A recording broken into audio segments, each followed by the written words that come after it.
Are you sitting comfortably? Then we'll begin.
Hey everybody, and welcome to another episode of There's Still Time, the AFTN Soccer Show, broadcasting on CITR Radio 101.9 FM from the unceded Musqueam territory at the University of beautiful British Columbia.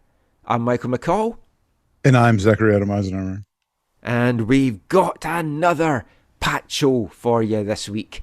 We're going to be talking Whitecaps, Leagues Cup, League1 BC, CPL, the Women's World Cup, and a lot of other fun little bits that we'll put in as well. We'll be bringing you some good music, what I feel is good music. We're going to be joined all the way from down under by Harjeet Johal, who's very tired, but she wanted to be on the show this week. She's got some things she wants to say about Canada's exit at the World Cup. That's coming up in part 2. We'll be chatting the Leagues Cup in this first part. Before we get into all that, how's your week been, Zach? Busy, but good. I got up to Cultus Lake to the water slides. Oh, nice. With work. It was good times. We're recording this. It's a rare morning record, although it's going to go into afternoon, knowing how long our shows go. But it's an early morning record for us because we're both up early after that Canada game. I feel we'll be bringing the energy.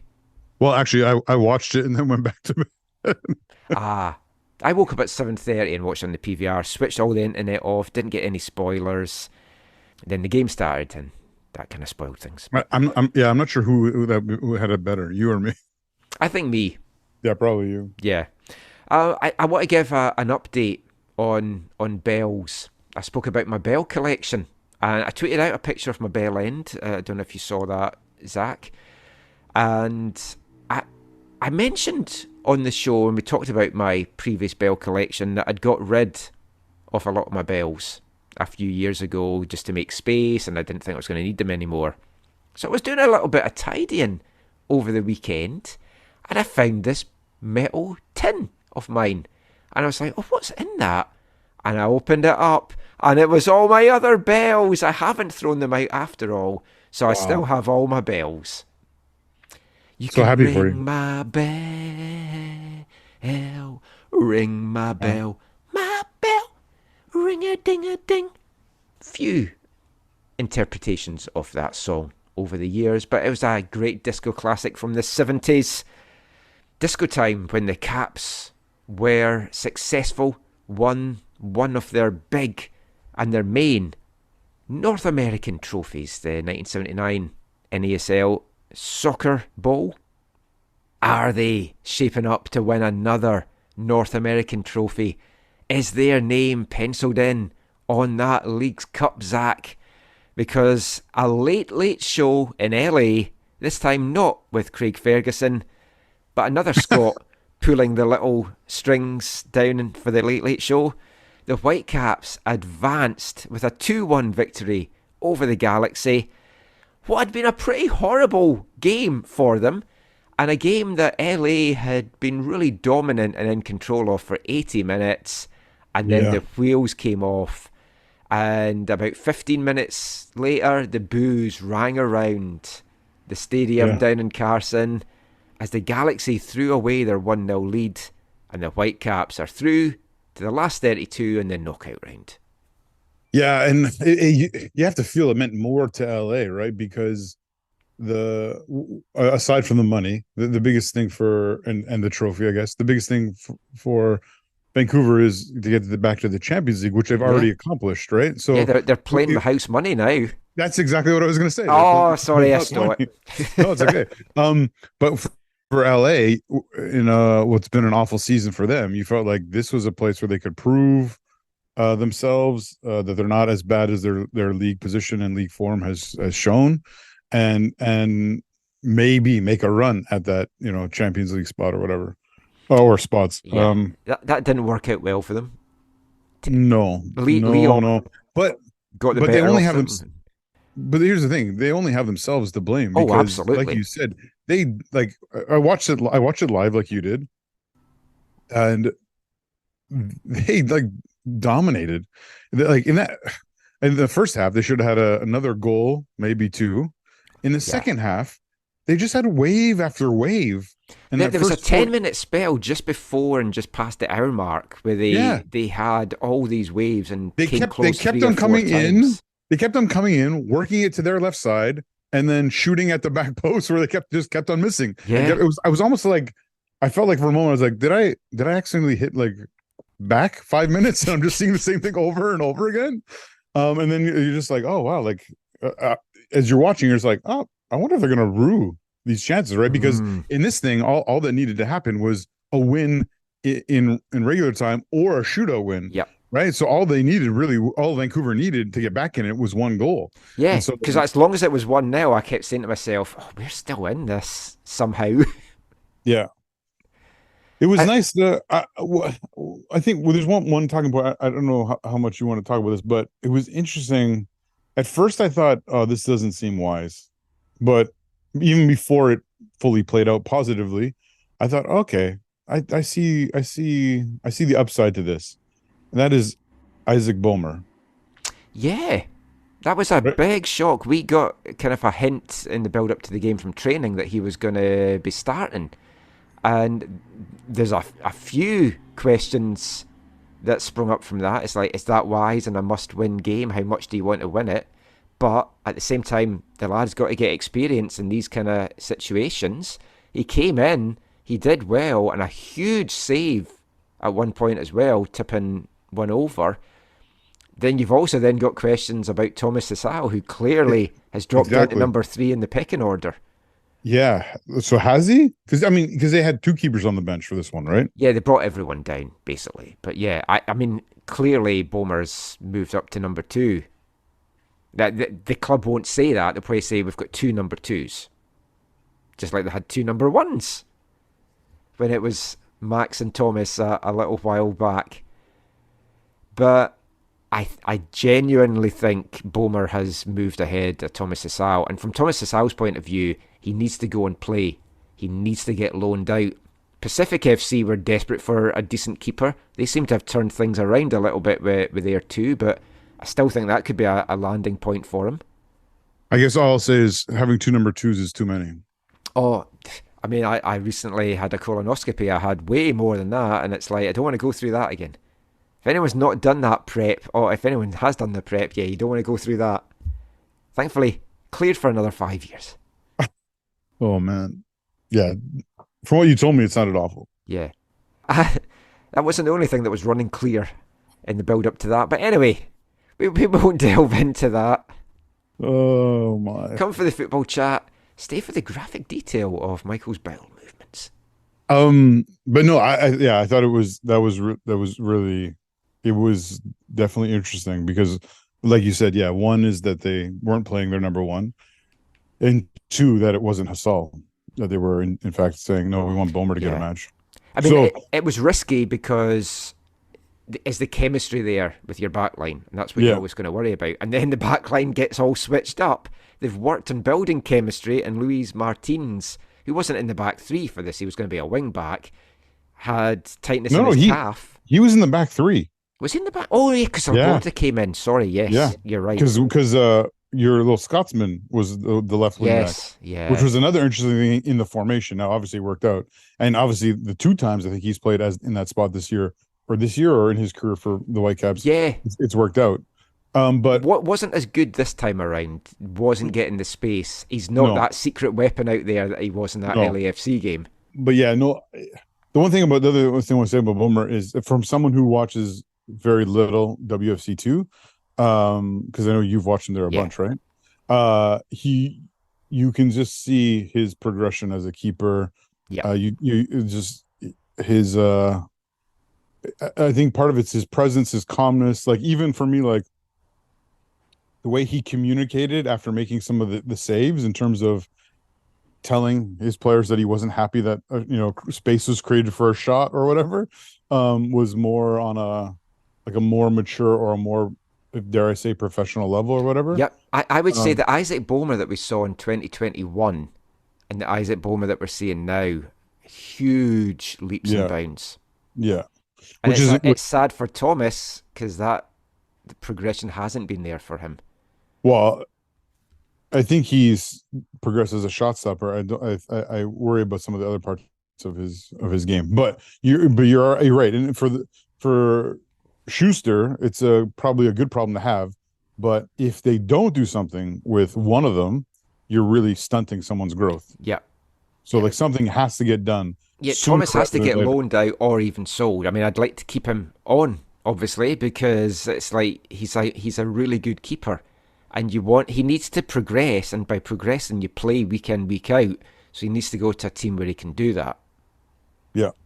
and whether that is within Canada, I don't know. To be honest, it might have to be down in the US, might have to be over in Europe. Does he want that? I mean, those are all questions for down the road. But they were certainly the Whitecaps were certainly under the cosh, and as soon as like the first 15 minutes, it was fairly even. There wasn't really much happening. But when Ricky Puig put the Galaxy ahead in the 16th minute, from then on, it was just dominant Yeah. LA. And they should have been out of sight, as you say. That was a good goal from Ricky Puig as well. The little Yeah. ball out to Caligari. Caligari plays it in. Puig finds himself in lots of room then on the edge of the box and a nice finish. Not a lot Bomer could have done with that. I feared the worst. And as the pressure piled on, I definitely feared the worst. Ranko going out as well. Yes. That collision that he Well, had. Martin's not. He pulled out in the warm ups, right? Yeah, he had a tight calf, so precautionary they had to pull him out. Yeah. So then you had Laborda come on, and then yeah, the Ranko one is concerning because that could hopefully that's not longer, right? I hope not. I mean, he continued for 9 minutes before he's like, "This isn't right." It's Yeah. like I need to come out, and I was like, Karifa Yao, who I haven't been overly impressed with when I have seen him with WFC two, gave a pretty good account of himself. Well, in one sense, it's almost like the fact that Laborda started gave them more flexibility when the Ranko injury happened, right? Because then Yeah, they switched to a back four, which I think a back three would have not been good with Yao. I don't think. no, And so I think it was a good move by Vanny. Kudos to Vanny for the adjustment and helping keep things kind of as much as they could. Maybe tight at the back is not the right, is not the right phrase with the chances they were giving up, but at least like it worked out for them, right? And so yeah, and all they had to do was keep themselves in the game, and they did. And then they just needed to sneak a goal from somewhere. It came in the 81st minute. oof, It was a great ball whipped in by Gold. White, I think, doesn't connect on that header in the slightest. And that's why it runs through and hits off Caligari. I've watched yeah, it several times and I can't see if he slightly moves the ball, deflects it, or if he just missed it. But it worked out perfectly, and then Caligari didn't know much about and it, then just yeah, hits off him and in. And from yeah, nowhere, because I was watching the game, Caitlin was reading, my dog Annie was just on my lap asleep, and I just let out this huge yes, and the poor dog was absolutely terrified. And I said to Caitlin, that's just from nowhere. Because I'd said to Caitlin, oh, if the Whitecaps win this, I need to watch the Portland game that's on afterwards, or the Tigres game, sorry, San San Jose, Jose, yeah, to see who goes through, and I would have to jump in the post game. And then about a couple of minutes before they go, I was like, I don't need to do that. We can just take the dog out for a walk. But it came from nowhere. oh yeah, And it was a great ball in from Gold. it was a very dangerous ball. and yeah, it felt a little bit bad for I'm going Caligari. with you. Yeah, so he provided goals at both ends of the pitch. Yeah, it was a good game after that because it hadn't been. It was pretty boring at times. It Well, to be wasn't a honest, classic game. I honestly I didn't see the Whitecaps getting a winner, but No, I definitely felt like, oh, with the PK experience they just gone through, I thought like they were more likely to win on PKs than yeah, I LA. was confident. I've seen Bomer with penalties as well, and he's Yes, had experience with WFC too. So I yes, mean that exactly. helps. So I He's had mean a all of bunch that. because that's part of the league setup, right? Yeah, Yeah. which I wasn't Um, sure about when it was first introduced. I really like it. yeah, I think for that level, I think it's good. The goal again, okay, so it's one sense it's fortunate um to get an own goal in that way, even despite the quality of the cross from Gold. It also felt like Gold's touch to set up White for the winner was also on the fortunate side, no? Yeah, I think he I was mean, it going was for the great acrobatic. Yeah, it was yeah, he was going for the acrobatic spectacular bicycle kick into the top corner. and it just squeaked through and fell to White or hit Yeah, White. And it's kind of like my attempts at a bicycle kick would end up, I would imagine. Although I'm not sure I would even have connected with the ball. in your younger days, did you ever hit a bicycle? Um, no, the only time, well, actually, I've scored once, which was an own goal. It was On a on bicycle? it was on a smaller pitch. I tried You to scored an clear it own and goal I hit it over bicycle? my head. Wait, you were trying to clear it I was past trying your to clear it. touchdown? I overstretched and I kicked over my head into the own. It wasn't a game that meant anything. It was just a playground stuff. But I remember that clear as day. After that, did you get picked last a lot or? Yeah, I was quite a chubby kid. Sorry, I'm sorry. Oh, it Uh, doesn't matter. You're skinny now. yeah, my nickname at primary school was Podge. Oh, Mm. I did like the chocolates. you still do. Yeah, if you wonder why I have no teeth, it was from an early age. Chocolate digestives shoved down my throat. I By lived right yourself. across from our primary school, so at break every morning, my granddad would come over with a cup of hot orange and a Oh, biscuit for me at the school gates, and then other kids would come around to see if I would leave them any, and I would decide if I was going to drink all my orange juice or give one of the kids a drink of my dregs. oh my. That sounds fucking bizarre, I know, but that is genuinely what happened. And sometimes I'd be like, I'm going to drink it all. Nothing for This is, you peasants. I was gonna say, is this like a poorer part of Fife? No. Oh, okay. I obviously had like ideas above my stature from a very early age. Yeah, yeah. Above your step. Ah, I just came back to me just now. Anyway, and But the other so, time I tried a bicycle kick in the Whitecaps media match, and the second one at BC Place. And is that one Caldwell fouled you? Or no, DeVos fouled the you? Voss found me in the first one. Keeper took me out in the second one, or was it the third one? But this was in the second one, and I tried a bicycle kick that just missed. And Simon Fudge was like, "McCall, where did that come from?" Was he like trying to sign you up for his over 40s team? Could have done. Um, Honest admission, I wasn't trying to do a bicycle kick. Again, I just overstretched. I was trying to bring the ball down, Oh my. which might have been what Ryan Gold was trying to do in this one. I once I was confident as a when I was because I didn't grow up in the game, right? And so I just learned watching and then I played a little bit and I'll tell you the fuller story another time. But one time I hit a bicycle. It was someone took a shot, hit the crossbar, and I was near the top of the box and the ball came out and I was like, I'm just going for it. I hit a bicycle and it went wide, but only like less than a foot wide, like a few inches wide or whatever.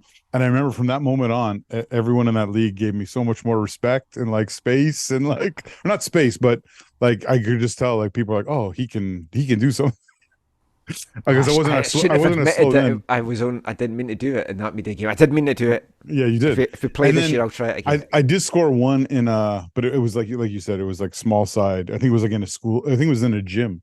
We were playing like a pickup game in a gym with friends or whatever, and I think it was like a ball hockey net or whatever, and I was like really close to the net, but it went in and it felt good.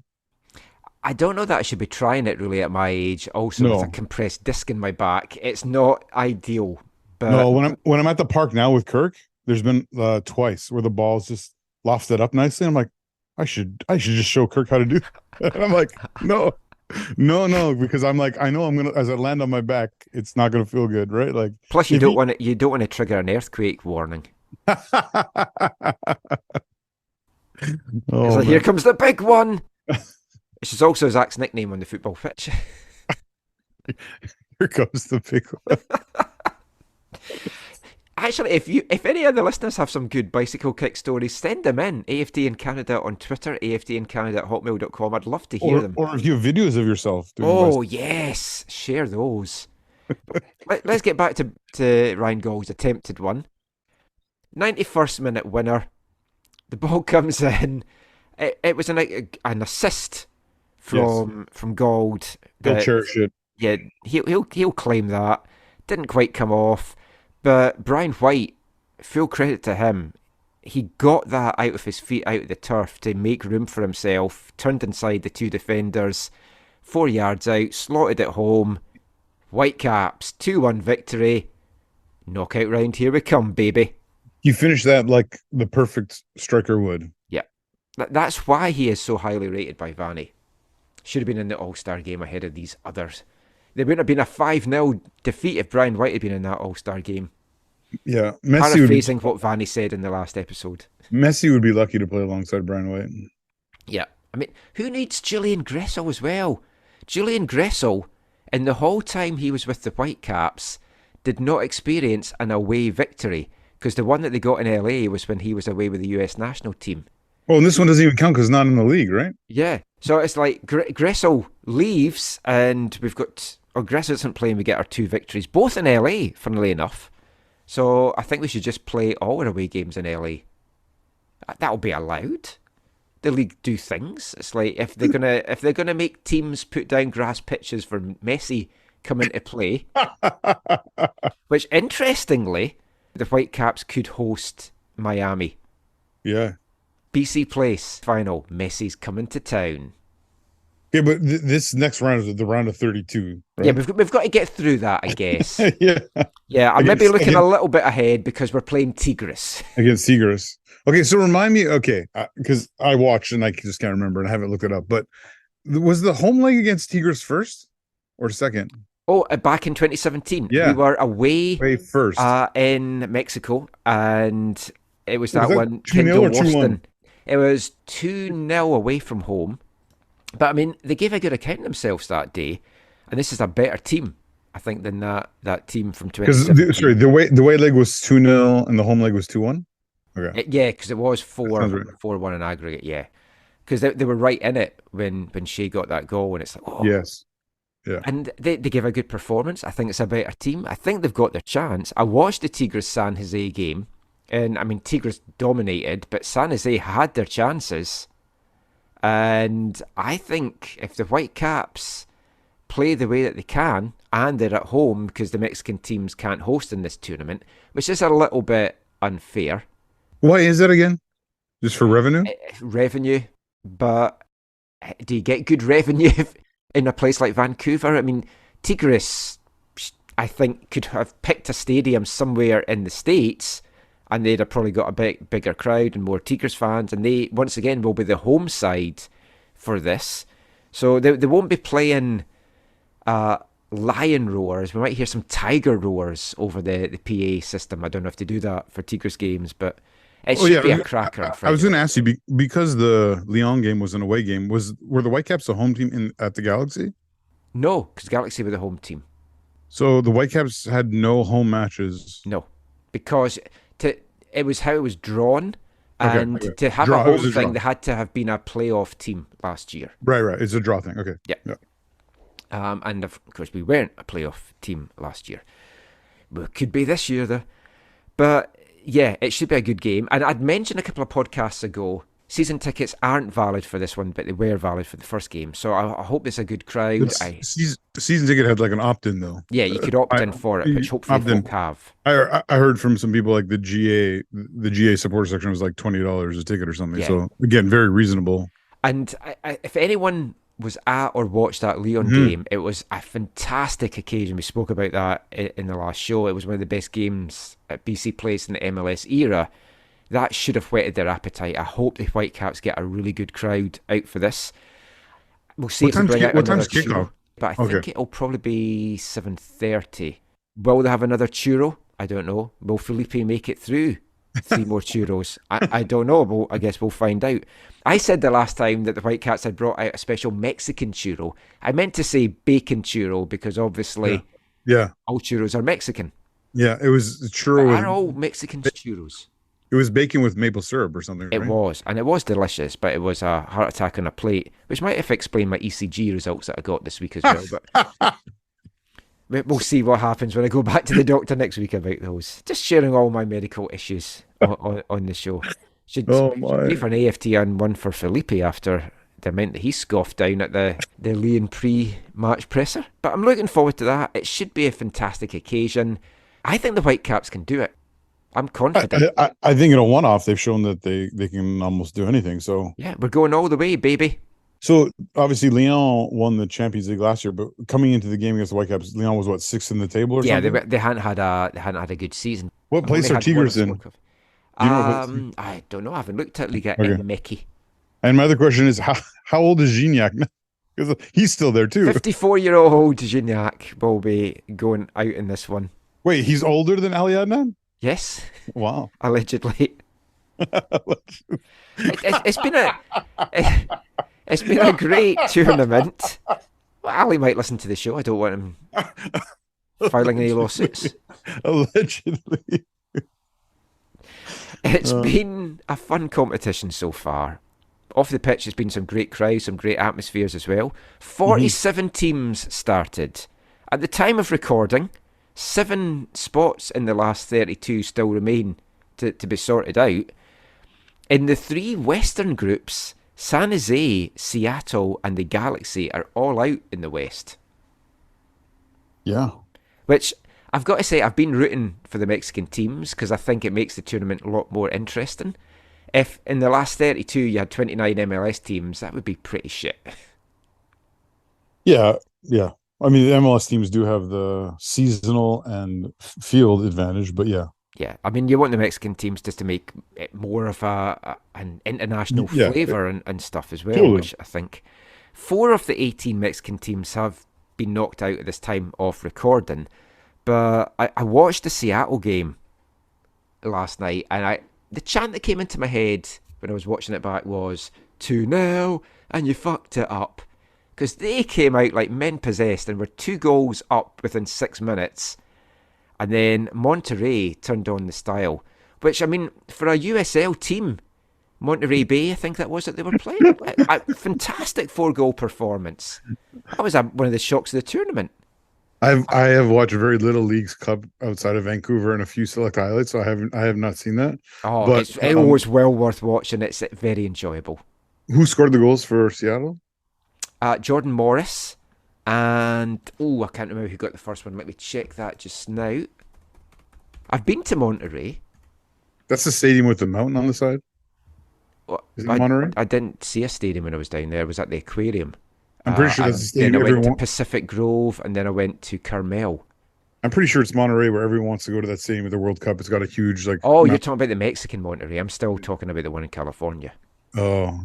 Ladero scored in the 2nd minute, Morris in the 6th. Okay. And then Yemar got sent off in the 86th for a stupid off-the-ball incident where he just does a little elbow into the guy's throat. Is he suspended for next year's Leagues Cup match? He is, yeah, because it carries forward and he'll probably get another game added onto it as well. So whatever team he's with, he's suspended for that, as is Pulido with Sporting Kansas City. Oh. Because he got an extra game tagged on as well when he was sent off. But the commentators were like, I don't know why he's holding his face. And it's like, because he's just been elbowed in the throat. Why do you think he's holding it? He's making sure that everything's still in one place. Are you saying same old flounders always cheating? Yeah, absolutely. But it was a hat trick for a German Berterami. Who? German, I guess it's German. Berterami. But he's not German. You're cheering on your Germans. He's not German. His name is German. No, he's German. and Jordi Cortizo, who's obviously Jordanian. That's how things work out. But it has been a fantastic competition. I'm really enjoying it. Fully entering into the spirit of it all, and I'm really looking forward to the game at BC Place on Friday night. Should be a cracker. How do you think TFC fans feel about the tournament? Well, they gave a decent showing against Atlas. Talking of mountains. Yeah, they got smashed though by Man City Light. They got very heavily smashed by that. It was a good turnaround performance, I guess you can say. I think Teddy Dunfield should lose the interim tag and they should just make him permanent. Because he has 6 matches and no goals scored and 6 defeats? They should give him a 10-year contract at TFC. With a 10-year option? Do you know TFC were in the frame to sign Rudy Camacho from Montreal, but this morning it's been announced that he's actually gone to Columbus. Oh, with Nancy? Uh-huh. See, wow. And Gressel and Camacho. Yeah, but It's like TFC were in the frame to sign him, and I'm like, That's have ridiculous. Lost the plot. They have. All joking aside, actually, it's probably good for them that they're out at this stage so that they can regroup. I've heard that there might be huge turnover. Wasn't there a rumor that Larea is going to Besiktas? Yeah. Well, they said they were going to send a Canadian, and folk just automatically thought Larea. Right. It could be Samad, it could be. I was going to say, yeah. I wouldn't have jumped to Larea as my first choice, to be totally honest. But no, from a TFC point of view, it is a chance for them to rebuild and maybe get a new manager in place now. But I have heard that there is going to be maybe up to 5 players moving on from TFC. So I think they do need a big overhaul. But who cares about them? They're out. We don't care about them. Montreal are also out of the League's Cup, finishing bottom of their group. They were in a group with Pumas and DC United. They got 2 points, but it's been a great competition so far. Looking forward to more. Let's see what Friday night brings. That's it for our Whitecaps chat. Well, at least MLS-wise, we'll talk about Whitecaps League1 BC teams in part 4, but we're going to turn our attention to the national stage next. Wasn't it a good Monday morning, or Monday evening, as it was in Melbourne for the Canadian women's national team? And we'll be back chatting about that with Harjeet Johal after this. Hi, I'm Brian White, and you're listening to the AFTN Soccer Show.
Welcome back to the AFTN Soccer Show on CITR Radio 101.9 FM.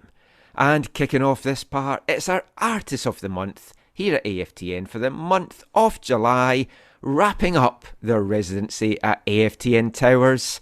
From Edinburgh, Scotland, a song from their one and only album, released in 1986, a self-titled affair. That was the Shop Assistants, Caledonian Road. And we'll have one more song kicking off part 4 from the Shop Assistants to round off their Artist of the Month tenure. But there's a line in that song that goes, "The time has come when you must be moving on." And it does feel that the time has come that the Canadian women's national team has to move on from some of the players that's been stalwarts for the team down the road. The legend Christine Sinclair. The legend is Sophie Schmidt, who announced that her international career is over today after Canada got beat by Australia and are departing the Women's World Cup down in Australia and New Zealand at the group stage. It's been an absolutely fantastic tournament so far, though. One of the best, one of the most enjoyable, been some absolutely fantastic performances as by teams, from individual players, some tremendous goals as well. A lot to talk about. So to talk about all of that, I'm delighted to say that we have coming on the show all the way from down under, G'day, Harjeet Johal. Good day, mate. How's it going? It's going good. How many shrimps have you thrown on the Barbie so far? I've thrown 0 shrimps on any Barbies. I've not even seen a shrimp or a barbecue because it's bloody cold here. Yes. I know it still gets up to like the high teens during the day, but I didn't know it got down so cold at night and in the mornings when you've been at training. Yeah, there was a frost advisory the first week we were in Melbourne. And yeah, it was not warm. Not a lot of us Canadian media brought jackets, so it's not been pleasant. You can get a nice like Aussie hoodie or something to bring back with you. Well, I've been looking at the shops. They don't come cheap, so I wore 4 layers to the game today. Well, because I watch a lot of like Aussie and New Zealand shows, a common thread is how expensive it is to live in Australia and New Zealand. I mean, before we get talking about the football, how have you found your whole experience there so far? Everyone's really friendly. Everyone's really nice, helpful. But yeah, the cost of a lot of things is something that I wasn't familiar with. It definitely surprises you. Even if you do the conversion from Australian dollars to Canadian, it's still a little bit unusual. So yeah, the cost of food or drink or clothing, whatnot, Ubers. Yeah, it's a little bit different than what you would expect, but it works out in the long run. But you've been enjoying flat whites, so that's always a good thing. I've had a couple of those. I've been sticking to chai lattes mostly. Oh, because if anyone doesn't know, the flat white was created in Australia. It's like an Australian, like legendary drink, which it was over in the UK before I came over here. And when I first came over here, there wasn't many flat whites, but now there's more and more have it. It's fantastic. It's like 50% coffee, 50% milk. You'd be hard-pressed to find a coffee shop that's open past 3 o'clock, as I tweeted out an article the other day about this. I read that. That's crazy. I didn't know that. I guess technically, though, they do advise that you don't have coffee after 1 o'clock, so maybe that is why.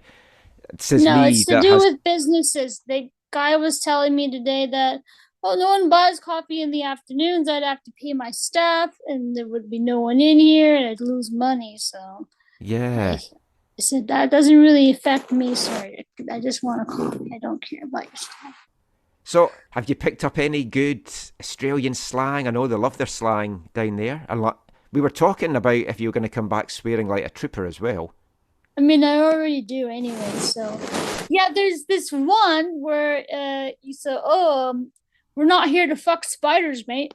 Oh, I've never heard that one. Yeah, it's good, eh? It basically means we're not here to mess about, or we got stuff to do, we're not playing around, we're not joking. We're not fucking spiders, mate. That's basically what it means. Have you seen any spiders? 0! That's good. Barely seen any bugs. That's very, very good. And there's a few other things I have heard that are inappropriate about swear words. Well, you did share that nice clip of Chappie with me, where she was screaming at the Australian bench. Yeah. Highlight of the game. She jumped into me, you twat. Yeah. Classic Chappie. Fantastic. You mentioned Uber, and we were just chatting a little bit last night, and you sent me an article as well.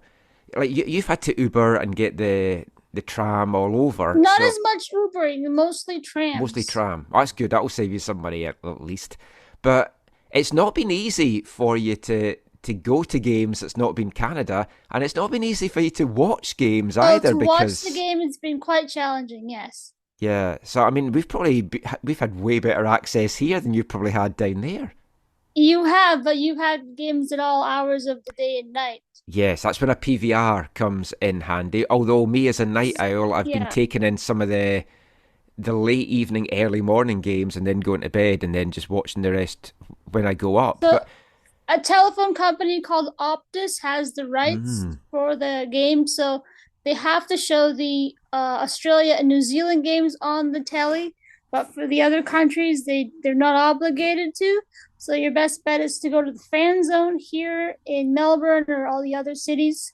But yeah, trying to watch the game and during the day, it's not really been happening. So maybe the Canada being eliminated, maybe I'll have more time to do that. now you've got the pick of the games that you can choose for the knockout round. So I mean, let's get into that. So for everyone as well that is listening, it's 10 a.m. Vancouver time here. What time is it in Melbourne? It is 3:09 in the morning. Oh, I actually thought it was just after 2, so this is even later than I thought it was for you. Oh dear, I am... Well, I didn't get back to my accommodation until about 1:45-ish because I got the 1 a.m. shuttle. And then I had to walk back to where I was staying because it doesn't actually drop you off where you're staying. It's a designated spot. And so then I got here, I had some food that I had over there and some dinner and Well, I appreciate you joining us at the wee small hours of the morning, because for once we've decided to record the podcast in the morning. The one time that we record in the morning, the one time that Har wants to come on and chat about stuff. But we won't keep you for more than 3-4 hours to talk about all this. Right, let's get into the meat and the potatoes of it. Sure. Canada are out of the World Cup. I mean, we'll delve into all your thoughts on all the games, but let's just talk about the big one, the Australian game today. It was an awful performance by Canada in that 4-0 defeat. But you've got to say, for Australia, what a performance, what a crowd, what an atmosphere. And after not maybe lighting it up in the games against Ireland with a narrow win and then the draw with Nigeria... They lost to Nigeria. They lost to Nigeria. That one of the shock results in the tournament, one of many so far. Did you expect them to come out and just take Canada apart like this? No, of course I didn't. I was talking rubbish to all the Australians I saw. I know, and I said to you last week that Aussies were going to do this and knock Canada out, and you were like, no. You always say that, though. I just thought the home crowd would play a big part because you know what it was like here with Canada. Because Canada always plays on the road games. They never play at home, as we know. They played Australia twice in September, Brisbane and Sydney, and they beat them twice in those games. So I figured it didn't make a factor back then. Why would it change now? They didn't have a healthy Sam Kerr. And they didn't even need her, so they pulled a blinder on all of us. Well, I mean, that's the crazy thing. It's like they did this without Sam Kerr, and when you saw that she was on the bench to start with, I think a lot of folk over here had spoken about. They thought it was smoke and mirrors from Australia to say that she was going to be good to go, and I said it was a ruse. Yeah, and it's a shame for her that she hasn't got on in the group stages. And if they'd gone out, I mean, that would have been heartbreaking for her, but. It was some performance. Australia again got off to a quick start, like Ireland did against Canada as well. And it seemed that, I don't know how it felt in the stadium, but watching it at home, it just felt that Australia wanted it more from the early going and they were on the front foot. And I thought Canada's best hope was to get that first goal and to come out early, to silence the crowd, take them out of it, and then to really pile the pressure on Australia. But Australia just went for it and they got that early breakthrough. And then after that, there was no looking back. Yeah, Canada wasn't going to do that. They like to sit back and have the teams come at them and then try and nick the ball off them and get them on the counter and get a goal off the rush or maybe a garbage goal or the one that Adriana Leon scored against Ireland. They were planning to do that. What didn't really work out is Australia scoring that first goal and really punching them in the face first. And then from that, it just went downhill. And I said to Coach Bev in the presser, I said, it just kept getting worse. And, she agreed. It could have been 2-0 Australia right off the bat because Kaylin made that diving save Sheridan did. So it could have been a lot worse than 4-0. Well, I mean, when it was 1-0, there was the disallowed goal as well, which Yeah, when I yeah, saw it like live, I was like, oh, that's going to be borderline it's offside. And then close. obviously it was called off. But I you would thought have they thought, caught a break. I thought, oh, they're gonna yeah, readjust, well, a that's the break, thing. goal, and then they come back and they get another goal. I mean, Wrestle. that was a huge like wake up call for them. We have Yeah, to be yeah. better defensively, and then just minutes later, they just switch off again. And Sheridan, you feel, Corner. had to be better at that. Yeah, that's twice. That's two corners in two different games. The Olympico that Katie McCabe Yeah, scored off the corner, and then the second Russell goal where she mistimes the jump, or she doesn't get the ball, and you either have to knock the ball away or make sure if it does fall that the opposition doesn't score. And none of that happened. There's too much ball watching, standing around, waiting for someone else to do something, especially on that disallowed goal by Fowler. So there's just a lot of, what was the game plan and what was Canada doing? You look at that first goal, Jade Riviere is way up the pitch. And then Khadijah has to come over and try and cut down Steph Catley. But then that kind of pulls her from her center back position. So then you have Vanessa Giles trying to overcompensate, and then Ashley Lawrence, and they're just getting pulled in all sorts of directions. And there's no cover, there's not enough, structure and defense, and Australia just picked them apart. well, at half time, Australia had 3 shots on target. Two of Yeah, them had ended up in the back of the net. Canada had none. No shots on zero, target. zero. Yeah, And you're yeah, thinking, oh, they need to get that attack going. They need to get something going to get what was a dangerous front three on paper. Sinclair, Grosso, Hutema, and Leon. Like front yeah. four, really. That was a dangerous looking attack that Canada had, but they just couldn't get them going. So then 3 of them get taken off at half time. Was that a big surprise to you? Because I was like, oh wow, that's To make 4 substitutions going into the second half is quite a reach. It's a sign that it's not going very well. And Bev mm, said, we threw the kitchen sink out there, and they're looking to get a spark or an injection of life, and it didn't really help, or it didn't make things better. It kind of stayed the same, got a little bit worse, 2 more goals. But that's just kind of a desperate move to try and get the team to wake up and to get going. And, it worked against Ireland, it didn't work against Australia. And Beth mentioned that Jordan Heidema had a quad, kind of like a knock or a slight injury. So ah, I was wondering, why she's starting it. Maybe hmm she felt good to start, but is that the right decision to make? Adriana Leon, she's been great in this country of Australia. 4 goals scored in this country in the last year.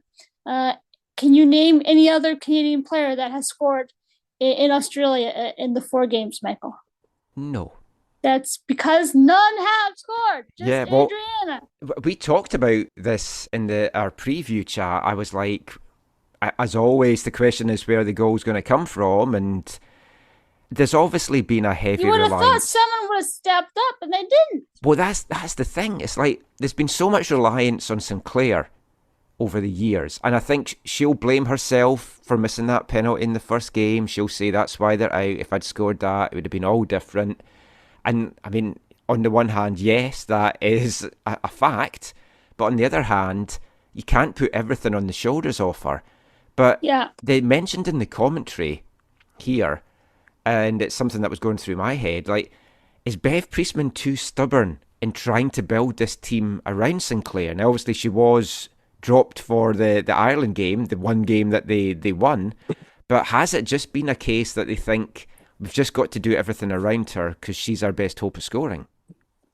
No, not at all. I don't agree with that. I don't think so. I think if anything, Bev's kind of moving away from playing Sinclair as much as she has played in the last few years with Canada. How many times have we talked about or seen a game where Christine comes out at halftime or she doesn't Mm-hmm. go the full 90, and we're seeing that. So I see a slow transition, And if Christine stays on to play at the Paris Olympics, should Canada qualify, and I think she would, I think we could see something similar where it's more minutes or it's a role change for her where the younger players are getting more of an opportunity.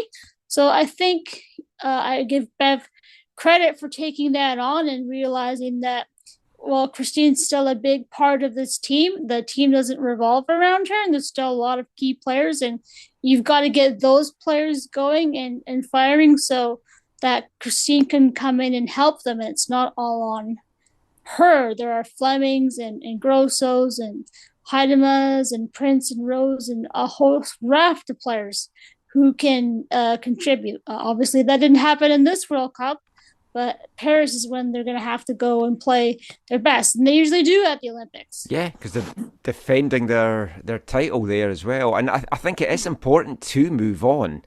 And for all the Christine Sinclair's given to the game here, and she's a legend, and she's the best Canadian player, male or female, of all time. You look at all that, but you can't be relying on a 40-year-old to be leading your attack, so they have to get these young ones going, and the only way to do that is to get them playing. Of course, you're losing windows, you're not having friendlies to get them that experience, which is a whole other thing. In this game, the third goal was always going to be key. And if Canada had got it and made it 2-1, it would put the pressure right away on Australia. They would be like having one eye on the other game, wondering what to do. They might not be so keen to just go all-out attack. But then Mary Fowler just was allowed. I mean, when we've analysed Whitecaps games over the years, we've talked about, the Whitecaps have just let a player waltz all the way from the halfway line almost, unchecked, into the box to finish. This was exactly like that. And Schmidt said afterwards that she blamed herself, that was her fault for that one. No. I don't blame Sophie. If you look at the play, two players go to the player who has the ball that passes it. I wrote it down. I have to check who that was. I think it was Caitlin Ford. Then you have Buchanan and Giles going to her, and then why is one of them not covering Fowler? And she gets the redirect and goes off the post and kind of rolls around and goes in. And there's a shot where Sheridan's kind of looking at the ball and it's kind of trickling in. You can't have that. You can't have two players go to one player forward. So another play where they're not marking and they're not really paying attention out there. I mean, it fell over at that point. There was still the hope that Ireland could maybe get a couple of goals, and then if Canada could sneak one, stuff would have gone through then. But, I mean, Ireland, I fast-forwarded through that game after watching the Canada game, and Ireland were never really in that at all, and Nigeria had one that almost went in. It was a save on the bar, and Nigeria go through a second, Australia go through top of the group. When you were looking into this tournament, if someone had said to you, Nigeria is going to be the only unbeaten team in that group and go through in second, you'd have been like, what? What are you talking about? Well, it's a group of death, as people called it. It lived up to some chaos. I mean, it certainly did. And if you look at Canada's performances, though, overall, they should have beaten Nigeria because they had the penalty, but I felt Nigeria were the better team in that. Yeah, they really turned it on. Ireland could have turned the screw and got a second goal before Canada had really got themselves back into it. And, I mean, I think Canada were lucky to get out of that one with a win. I felt Ireland should maybe have got a point from that game as well. They just didn't hit the heights. So, I mean, what do you put that down to? A lot of attention's now going to be on Bev Priestman. Is she the person to lead this team forward? Do you have to at least give her this Olympic qualifier against Jamaica and see how it goes from there? Yeah, I would give her at least a year, assuming they beat Jamaica and go to the Paris Olympics to defend their Olympic gold. You look at all the stuff they've had to deal with off the pitch with the CSA, with the negotiations, and you look at all the injuries they had leading up to the World Cup and then the injuries during at the World Cup. There's been a lot they've had to deal with on and off the pitch. So, hopefully the next year it's a little more calmer and they have time where they can just focus on football and play more games and get healthy and get Becky back and maybe Desiree Scott and have healthy players. And Fleming had a calf injury, Kadisha had the illness, and Claire had a bit of a knee. So they're playing with a lot of knocks, Heidema. So yeah, I think you still keep Bev on. You give her the year and see how she does. She won Olympic gold. She's a fantastic coach. The players love playing for her. And I think it would be a knee-jerk reaction to dismiss Pressman over this. Yeah, I agree. I mean, the Jamaica games are huge. It's like they're absolutely massive now. And I think if they didn't get through that, then you have to make a change at that point. The question, even like with those injuries, would the goals have come? I'm not sure they would, because the players that were injured aren't out-and-out goal scorers. They can get goals, but they're not the players you're expecting to score. What I would say, though, is like the off-pitch stuff with the contracts and things, I hope they don't use that as an excuse, because that's not why they lost at this tournament. No, they're not. I've talked to a couple of players. I talked to Christine and Kaylin Sheridan in the mix zone, and I put out the Sinclair tweet. Some folks have seen it, but yeah, she absolutely does not put this on the CSA. The players are the ones out there playing the games. Yeah, and that's good. I haven't had a chance to read Twitter yet. As well. But yeah, some people were saying, CSA didn't prepare them well. This is on them. You can blame the CSA for the preparation, but at the end of the day, those players are out there on the pitch playing the game. Yeah. Maybe if they had better prep, they would have, prepared better going into the tournament. But when you're at a World Cup, it comes down to the 11 on the pitch. It does. What I would say about the off-pitch stuff is they need to get representation that's going to be doing all the negotiations for them, so that they don't have to get drawn into it. Because costs money, though. Costs a lot of money. I know, and I know the women's players don't make a lot of money to pay for that, but it's like the best way forward for them now, and the men, is that you let the lawyers deal with this, or your union or whatever, and if your unions aren't good, like combine with the PFA that represents the CPL players, and just have that representation going for you, so you don't have to be part of those negotiations. You don't have to go to government hearings and have all that distraction. Yeah, that takes up a lot of time, and it's stressful for all of them. I mean, it's not ideal. But I mean, Canada's out. What was the mood of the Canadian players like after the game? Devastating, devastating, heartbroken, crushed. Did they stop and talk? Were they happy to talk, or? They actually did. They stopped. I was impressed. I was very thankful that they did stop. We did get to speak to quite a few players. Jessie Fleming was the first player we spoke to, and she was in bits. You could see she was crying. She had tears, and so we didn't want to keep them too long. A minute and a half.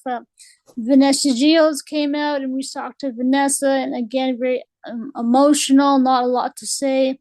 Obviously, you don't want to grill a player and ask them difficult questions. You want to just get a couple quick comments. Sophie Schmidt spoke. I didn't talk to her. I missed Sophie. I wanted to grab Kaylin Sheridan, the goalkeeper. So I talked to Kaylin. She was in bits after it as well, from the pictures that they showed. She said they just didn't show up. Honestly, they didn't show up. They let Australia dictate the play. Yep.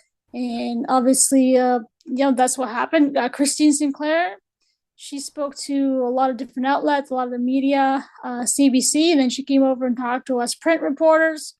And she was great. And I asked her about Sophie Schmidt at the end, and she said, you're going to make me cry. She's my best friend. And I don't know if you know, but obviously she's going to be retiring. Yeah, she announced it in her post-game interview on TSN. Yeah, so this was Sophie's last game with the national team. Bev's hoping maybe they can convince her to stay on for the qualifiers against Jamaica next month. We'll have to see what happens. But yeah, Christine talked about, the game, once they got that early goal, they were able to kind of set the tone and the play. And that was a big challenge for Canada. Obviously there's been talk as to whether, she's going to stay on after the World Cup. Is this her last World Cup or Olympics, or what are her plans? And, Christine's a very private person. She's not going to kind of make a big announcement or do a sound clip. So we'll respect her decision and see what she decides going forward. I did ask her, how much of this lost and early exits on the CSA. Speaking like a true captain, she took the high road, and she didn't want to take the blame and say it was the CSA's fault. There's a lot of different factors, and so I thought that was very well spoken by her. If we look at the rest of the tournament, I would say that for me, and I've probably watched the Women's World Cup since I moved over here. So 2011 was probably the first one that I watched. Yeah. And I would say that this for me was a bad one for them. Yeah, it was another bad one. I've started with the one that they didn't get out of the group, and now we're talking about this one. But this tournament has been the most enjoyable one for me so far. It's been the most competitive one. The gap between nations certainly seems to be closing. I know there's a couple of blowouts, but even with that, it's like some of the performances have been incredible. Colombia won, Philippines won, so a lot of upsets, and it just goes to show that it grows the game. Other teams are catching up. Canada needs that investment. As Christine was saying, we still don't have a league in this country. The only team at the World Cup without a professional women's league in their own country. And Haiti don't have one either, but that is because they don't have any leagues there at the moment because of the political unrest. But that's very true. And that's the thing, it's like after 2015 you thought there'd be a league then, but nope. After the Olympic gold medal you think, there'll be a league then, but nope. So we know one's coming in 2025. It's the gap is definitely closing. Colombia, did you get a chance to see the Colombia-Germany game? That was one of the best games of the tournament. And those I heard about it. Sounds good. The Colombian kits, those purple kits that they've got are absolutely amazing, and I might have to get hold of one of those. They're tremendous. But that was a great, great game. We'll speak to Zach in the next part about his thoughts on Germany losing to that one. But I love that. Germany had played well up to then. Japan, they've scored the most goals in the tournament so far with 11. They have to look like the favourites from the group stages at least, because they just tore Spain apart today. I just fast forwarded through that. They've been tremendous. They don't get talked about enough, but they're a fantastic team. Obviously, they won the World Cup a few years, the Olympics.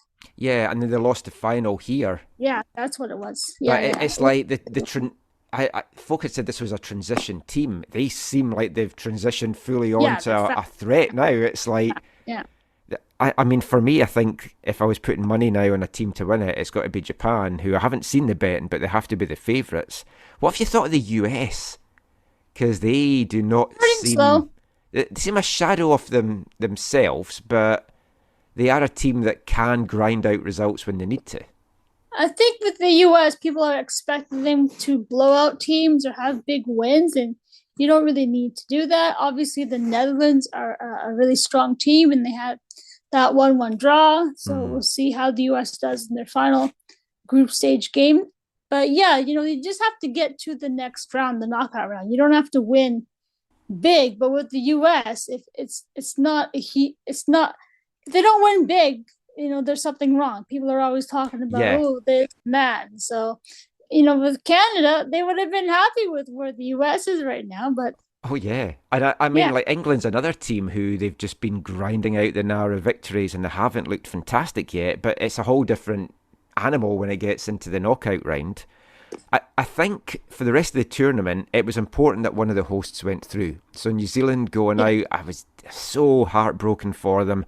That Philippines game, though, was just the absolute killer. But it's going to be interesting to see what the crowds are like in New Zealand now for the rest of the tournament, because I know ticket sales had been slow there to begin with. They'd had to give away a lot of free tickets, which they might have to do. I think Australia going through will at least keep the interest alive in Australia. What are you expecting now for the rest of the tournament?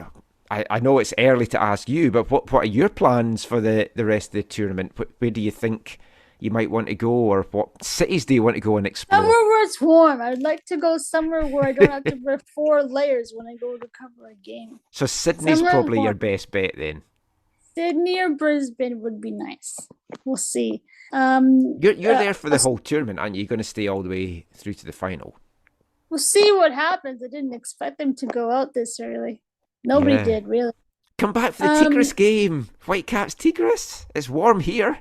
It is warm. Yes, it is. And the coffee shops are open later. Yes. You can get 24-hour Tim Hortons. The Aussies are going to Sydney to play probably Denmark or China. Nigeria will probably go to Brisbane and play England. So that's a possibility. That would be a few of the Canadian media are still in the area. I know Brazil and Jamaica are playing here in Melbourne on Wednesday evening. So that could be something to check out. Anytime you get to watch Marta. Yeah, that could be exciting. And also Jamaica for the next opponents. Maybe some scouting. You can become a scout for Bev. Yeah. Oh, maybe she'll stick around to watch that game. Last thing to just ask you is, I think she probably will actually. I was hoping she was going to be back in time that I can talk to her after the League 1 Championship game at BC Place on Saturday, so she might be back for that. Well, thank you for joining us at this early hour down in Australia. Enjoy the rest of the tournament. I hope you stay to the end and get to see the final as well. But it's obviously going to be a lot of money to do that as well. But thank you for joining us, giving us the insight as always. Let folk know where they can find all your stuff. All my stuff is Equalizer Soccer, so it's cranking up the content. There won't be much Canada for now because they're going home. So thanks for that. And give Har a follow on Twitter at HarJournalist. And yeah, that was Har's thoughts about the World Cup so far. We'll get a little bit of thoughts from Zach to kick off the next part, and then we'll be talking about some labour issues and bring you some audio that I've had to shelve from the last 2 episodes because they've been so long with Scott Arfield. And we'll be back with all of that after this. Hi, I'm Stephanie LeVay, and you're listening to the AFTN Soccer Show.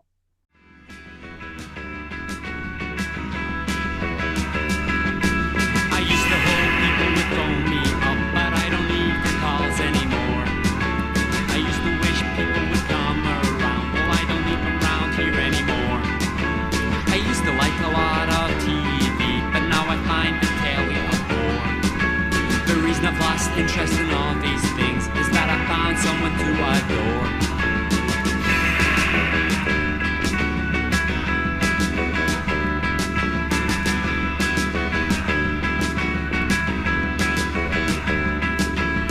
I don't need these things anymore, now that I found you.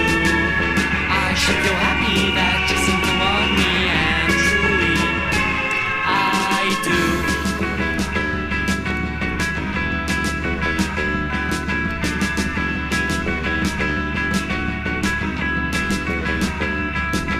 I used to like a lot of confectionery, but I don't have a sweet tooth anymore. I used to hope everyone would love me, but I don't need their love anymore. I used to buy records to cheer me up, but now I find records a bore. The reason I've lost interest in all these things is that I found someone to adore.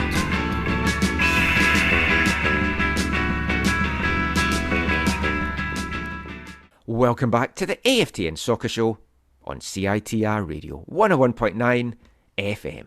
And kicking off this part is our kind of unofficial Artists of the Month for July. I've been playing songs from Edinburgh record label 53rd and a Third. And the band that I most associate with them, aside from the shop assistants and the pastels, who members set up the record label, are Bells Hill Band, BMX Bandits.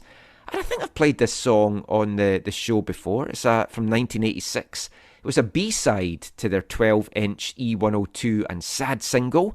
My favourite bit of the song actually wasn't included there because I would have had to have really played the whole 4 minutes of the song, because my favourite bit comes at the end where he's singing, which is why it's then called this.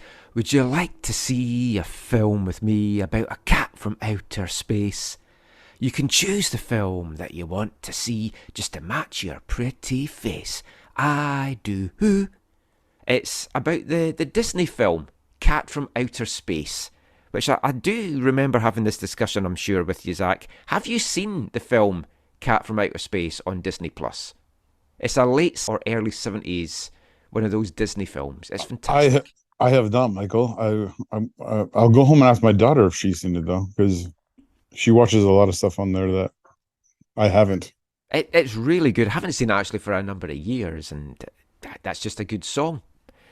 I just say my daughter because she likes animals. So well, it's a fun film. It's about a cat from outer space. I don't want to give too much away about the plot. Don't want to spoil it for anyone that might want to find that now on Disney Plus. But BMX Bandits, fantastic band. Have to make them Artists of the Month at some point, maybe later this year. Lots of good tunes to pick from. Had the reputation for being the nicest band in Scotland, because at their early gigs they'd throw sweeties out to the audience and went for that very twee and kind of camp feel that they had, but some great tracks from them. So yeah, we will feature them, I think, as an Artist of the Month, maybe to round off 2023. But that song there was Cat from Outer Space, a cat from out of this world. Do you know what other cats are out of this world at the moment? A number of the top women's players at the Women's World Cup in Australia and New Zealand. Yes, that is my horrible segue to get us back chatting Women's World Cup. Zach rejoins us now, so just get your thoughts on Canada's departure. Obviously, we're both absolutely gutted by them going home. What did you make of that? It was a bit of a thrashing today, and for some of the goals, you could say Australia just waltzed through that Canadian defence. A little waltzing Matildas, eh? Yes. Yeah, I think, I mean, the tournament for Canada's bookend by two significant penalties. You have the penalty today to put the exclamation mark on a thrashing by the hosts or the co-hosts, Australia. And you have the all-time leading goal scorer in football missing a penalty in a goalless draw in the opening match that, I mean, in essence, is the difference between progressing and not progressing, right? Yeah. And I mean, it's brutal to say, it's factually correct, and she'll know that. And I said to her, she'll blame herself, but she shouldn't, because her teammates did not step up. But then that leads into the bigger conversation of how Bev Priestman chose to go about this tournament, right? Mm-hmm. Like the continued reliance on Sinclair, like even in this final match. Obviously, Sinclair was a part of a group of players that came on in half against Ireland that turned the tide, for sure, and she didn't play the most. I don't think she played the most significant role of those who came on as subs, but she was definitely a part of it. And she also took a knock in that game, I believe. I heard that she was kind of limping for a day or two after that game. I heard some people questioning whether or not she would even be fit to start this game. But they go back with her, and they left out.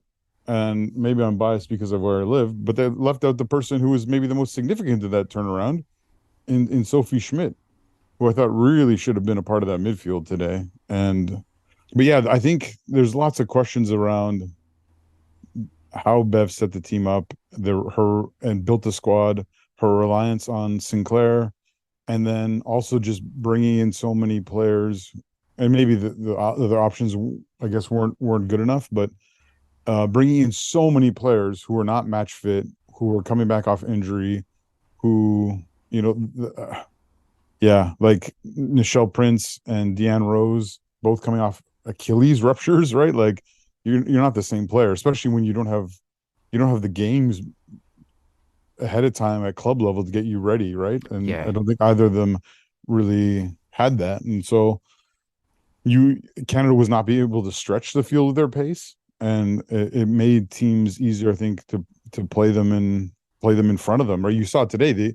They tried to get Leon or others, or maybe even Fleming occasionally and Hoytema occasionally. They tried to keep on playing them, over the top, and it was just like, what are you doing? Like Australia played them in such a way, knowing that they weren't going to be able to get beyond them, and it was like they were playing into their hands. Speaking of Hoytema, I want to say this before I forget. I don't know if you caught it on the broadcast. I'm pretty sure I saw Mr. Hoytema in the crowd with his giant mustache. Oh, I'm no, pretty I sure it never. was him. Yeah, he was holding up a Canada scarf. I was like, I'm pretty sure that's Mr. Hoytema. Ah, Because remember back in the day, we used to, hang out with him at yeah, chatted the to him loads over the years when Brody when was Brody's with lining the up for the youth. Caps.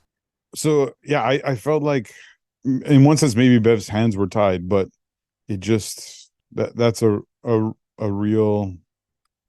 It's a real difficult, and it doesn't get any easier because they're going into these Olympic games against Olympic qualifying matches against Jamaica, who's played excellent in this tournament, or play. I would say it played above themselves or played Yeah, above their previous levels in this tournament, and which is so now that's going to raise the pressure on them even more, and the yeah, pressure on Bev Priestman. I mean, I well, asked Tar this. I'll just quickly ask you yeah. this.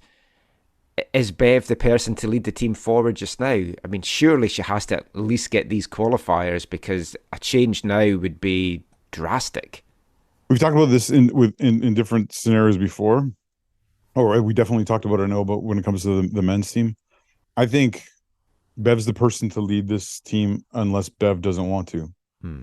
The CSA is not making a change, right? The CSA, I think, for financial reasons alone, make a change. I don't think they would see that as being good stewards of the funding that they have at their disposal, and so that'd be a decision for Bev. And I don't think Bev's going to. I don't think Bev's going to walk away at this point.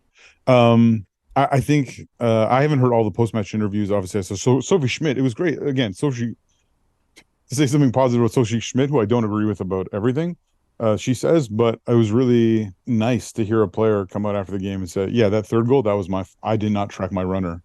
You know? Yeah, it's interesting because when I said that to her, she was like, "Oh, it's not on Sophie," but it's like Yeah, Sophie's admitted that it is. but Sophie There's a said that lot was of my fault to player. go round Oh though yeah, on that yeah, goal. but Sophie's saying ultimately the goal scorer was my player. Yeah, I stopped my run. They continued theirs. They scored. Therefore, I feel responsible. So when a player holds up their hand and say, "Hey, that one was on me," like at least there's that. You know what I mean? Like yeah, I think that kind of accountability. I think people appreciate. I've seen a little bit of Fleming's comments. I haven't seen, and in Bev's interview, I saw that as well. yeah. When I watched the match live, it was I made sure to stay up to to watch some of the post match interviews that were on. But I was speaking of the broadcast. I think again, someone who I don't always fully agree with, but I appreciate her perspective is former national team player Clara Rustad, who made the very, very important point, which because I think the trouble with the trouble, I think one of the potential pitfalls of this current moment for the women's national team is, and there will be agents, and I don't mean football agents, I mean people who will want to shape the narrative in a certain way, and it totally can be. It's very easy to shape things, especially in a moment where there's a lot of chaos and turmoil and sadness and reflecting and whatever. A lot of people will want to shape this around the less budgetary spending that the team had in preparation for this tournament, which is an issue for sure.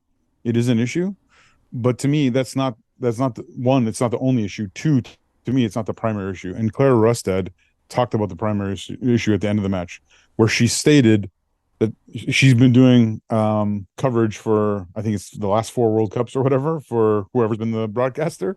And she said, at the end of each tournament, I've said the exact same thing. And that is, this team has trouble scoring and creating quality chances in World Cups. And they have not been able to solve that. And that is ultimately the reason why the side is going home, what everyone feels to be early. Oh, yeah. It's like you look at the goals that they've scored in this World Cup, and it's 2. And An own goal? Yeah, an own goal and one from Leon. And set up by Schmidt.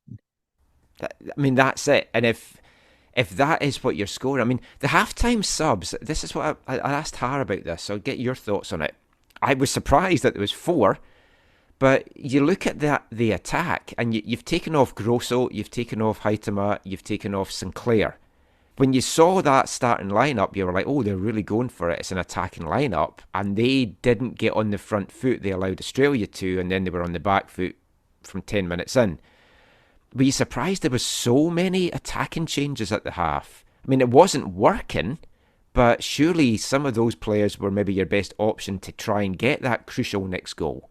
Well, but again, this is one of the problems, which was also raised on the broadcast, is that the front three who started that game played more like individuals than like collectively. They didn't right? seem on the same page at times. And so you brought on Lacasse, who's in form at club football. You brought on Rose, who's meant to maybe actually stretch the back line, although I don't think she did, even though she did later on. Vienne, who came on, who I thought was quite good and probably should have had more opportunity in the tournament. She set up Rose for a respectable opportunity.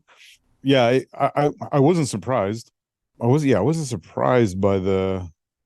I wasn't surprised by Sinclair coming off. I was a little surprised by Grosso coming off, although with Grosso it felt like, well, see, because Australia I think they felt like Canada couldn't beat them over the top, and so I might be wrong, but I think they shrunk the field a bit, and they absolutely pressured Quinn more than I think maybe any team has in this tournament, maybe than any team has against Canada in a while. And Quinn had like no time on the ball. If you give Quinn time on the ball, they can play a great pass, right? They have a great range of passing. So Australia did not allow Quinn to do that, and which made like Grosso, I think, more ineffectual than she wanted to be, right? She also didn't have space. She also wasn't able to get open to be an outlet for Quinn or to be a partner to Quinn in those kind of scenarios. And so I think her big contribution of the whole half was that like sticking a leg out on that near post corner that was ultimately kind of came to nothing, but was in the moment what looked like a deadly flick to the back post.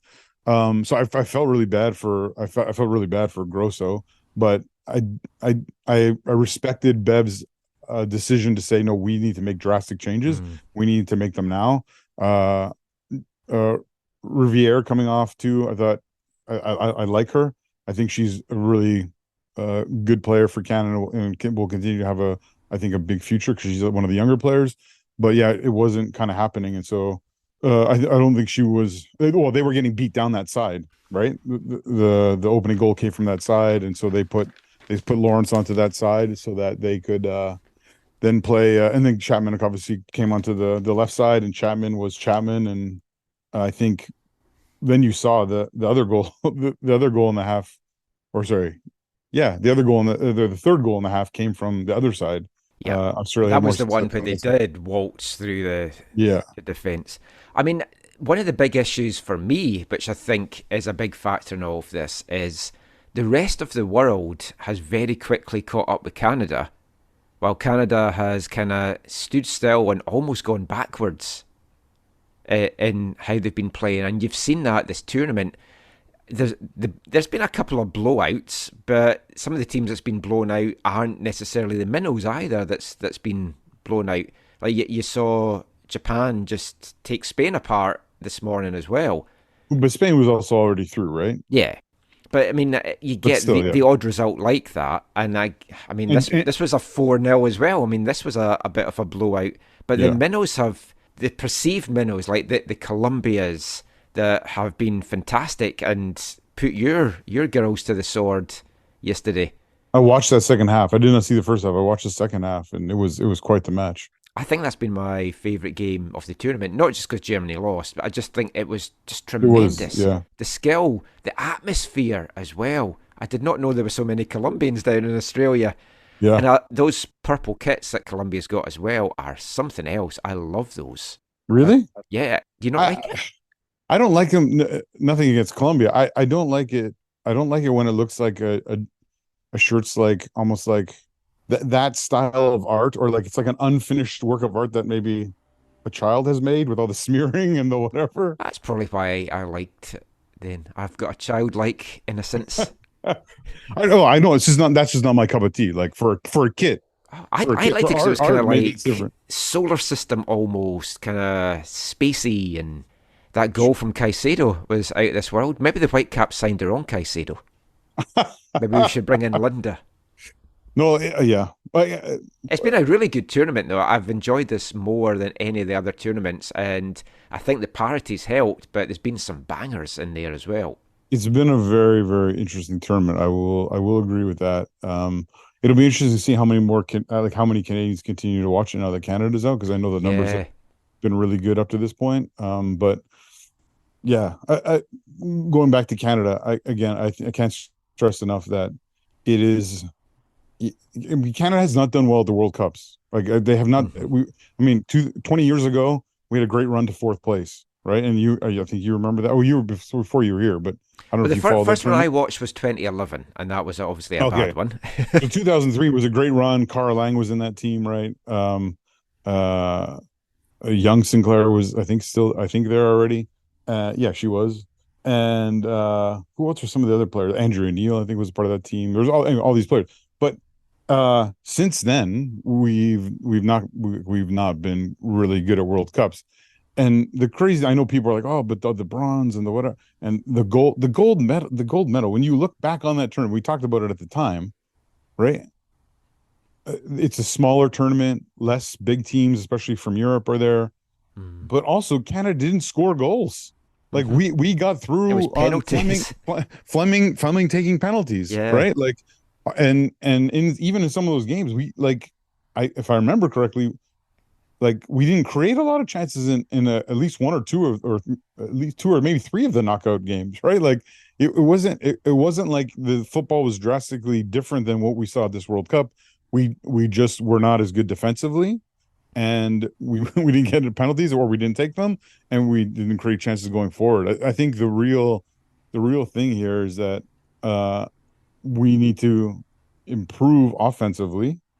Like I think Bev Priestman going into these Olympic qualifiers and ideally into the Olympics is we have to work at chance creation while also figuring out what's gone wrong at the back as well.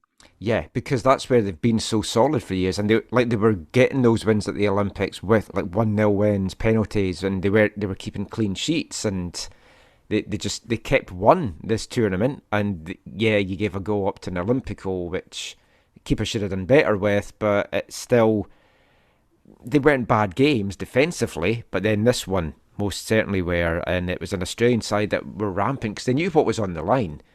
And the interest in the tournament down there as well, I think, hinged a lot on at least one of the hosts going through. Moving on from that, and just something else that we'll talk about in this part, you touched on it there. And yeah, there's been the lack of money for preparation. There wasn't the goodbye game. We don't know what's going to be coming up. I don't know. I don't know if I characterize it as lack of money for preparation. All we factually know is that from what and you can correct me on this, Michael, is that the budgetary amount for preparation in 2023 was less than what was in 2022. Yes.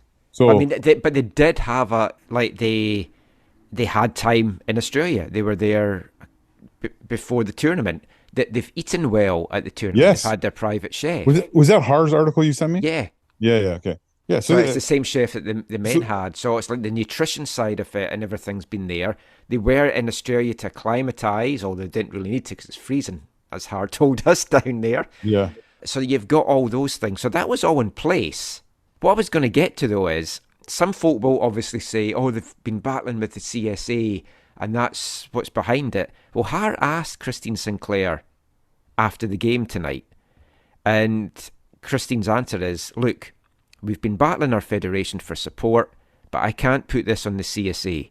There are 23 players out there and staff, and we didn't get it done tonight. I think more of it is a wake-up call for our federation and the lack of professional league, the lack of support for our youth national teams. I think we're just going to continue to see teams reach our level and surpass us, whatever you want to call it, if things don't change.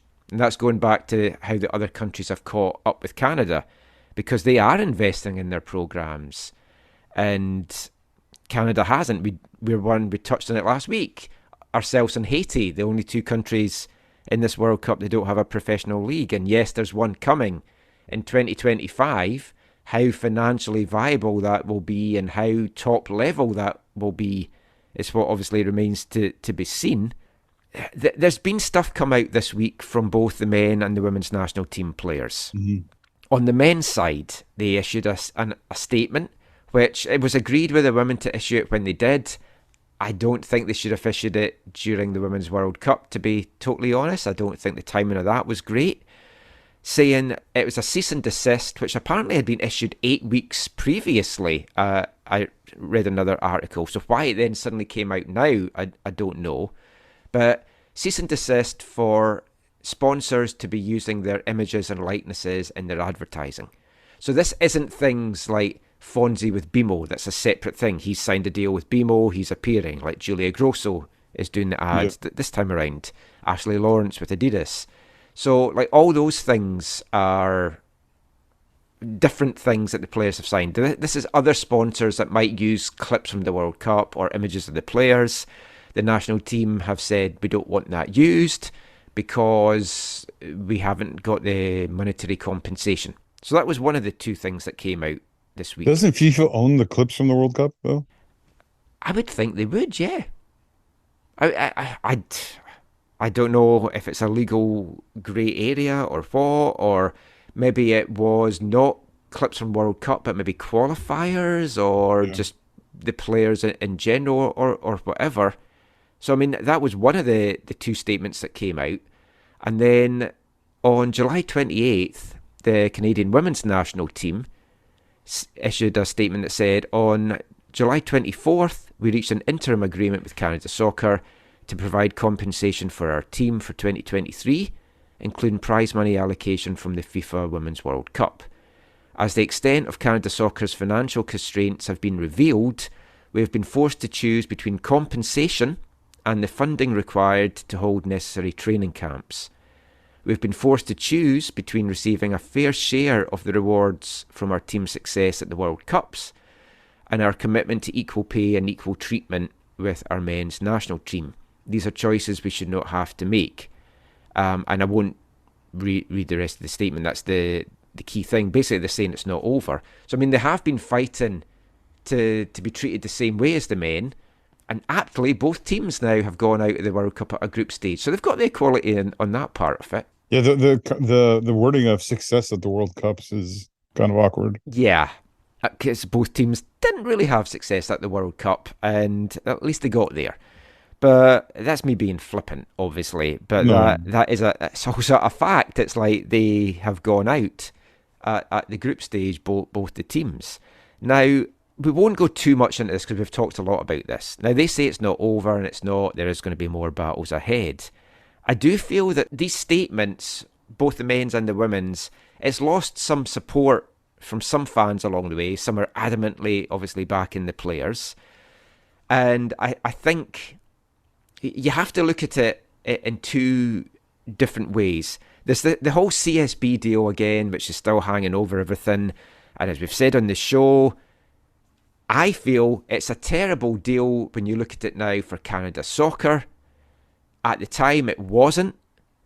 And the fact that the money that comes in is going to the CSB and not to the CSA, apart from a small amount that the CSB are paying, has affected what they want to do. You've had more expense from World Cup runs on the men's side, and the World Cup money that's come in. Where's it gone? How much has it been? Etc. etc. So there's that factor. It's not a great deal when you look at it now. Can they get out of it? That's a whole different topic. Then there's what should the national team players be getting? And what are they entitled to? And for me, that's another big thing. You can look at equal pay, but you can also look at the fact that the Men's World Cup generates a hell of a lot more income than the Women's World Cup. So should it be an equal percentage, or should they get paid the same way? But I think they're beyond that. I think they're beyond that question. The men have agreed that they get paid the same, so there's that. But what are they entitled to? Because this is the big thing that I've got with both the men and the women's players just now, and we've talked a little bit about it privately. If they get a big whack of money from the money that the CSA are taking in, it affects everything else in Canadian soccer. It affects the youth camps. It affects the youth teams. it affects things like the Paralympic teams, the futsal teams, all those other things, referee training, coaching development. So you're taking the money out of the grassroots thing. So it's like, it comes across to me that the players, they might say, oh, we care about everything, but they're looking after themselves first and foremost. They're wanting a big payday. They're wanting to make more money. Now, I'm old school. I'm looking at this from the old-fashioned way. But back when I was a lad, it was a privilege for players to pull on the shirt of their country. And it wasn't about financial reward for that. But it feels that these group of players feel other people are benefiting from our efforts. Would they be happy to take a smaller pay cut if the money, or a smaller pay percentage, if the money then was going not to the CSB but going into grassroots? I don't know, because although both parties are very good at publicly saying and criticising the CSA and the CSB deal and what they're not getting, I feel they haven't really come out and said exactly what they are wanting and what they would be happy with. Yeah. Can I give you, I saw someone who had done some, not in an article, I saw someone else who had done some kind of digging and whatever, just to give a bit of a clarity to your comment about the deal was good at the time, which we talked about in the past. But I read somewhere that essentially the sponsorship deals when the CSA signed the CSB were worth roughly $1.4 million, right? So $1.4 million, and then on top of that, you have to take away the money that they had to pay to pay TSN, to pay Sportsnet, to broadcast their matches, right? Yeah. Which was not cheap. Which is then ironic that all these things come out from Rick Westhead on TSN, and it's like, exactly. Well, your channel could have stepped up many years ago. You work for someone who's a part of the problem, Rick. Like that's not debatable. Anyways, which is why some of his reporting is very frustrating to me. But so you're looking at less than $1.4 million, whatever the broadcast costs were for a year. And I won't even guesstimate what those were. And the CSB deal turned that into a guaranteed $3 to $4 million over the length of the 10-year contract, right?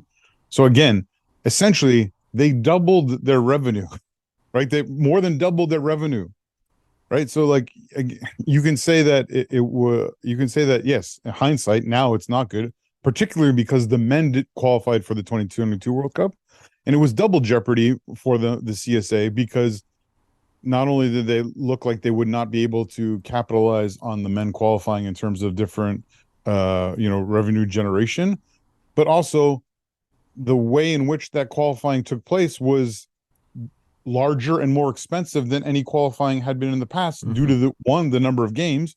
2, I think they had to charter for a bunch of those things. 3, they had to deal with other pandemic protocols that were more costly.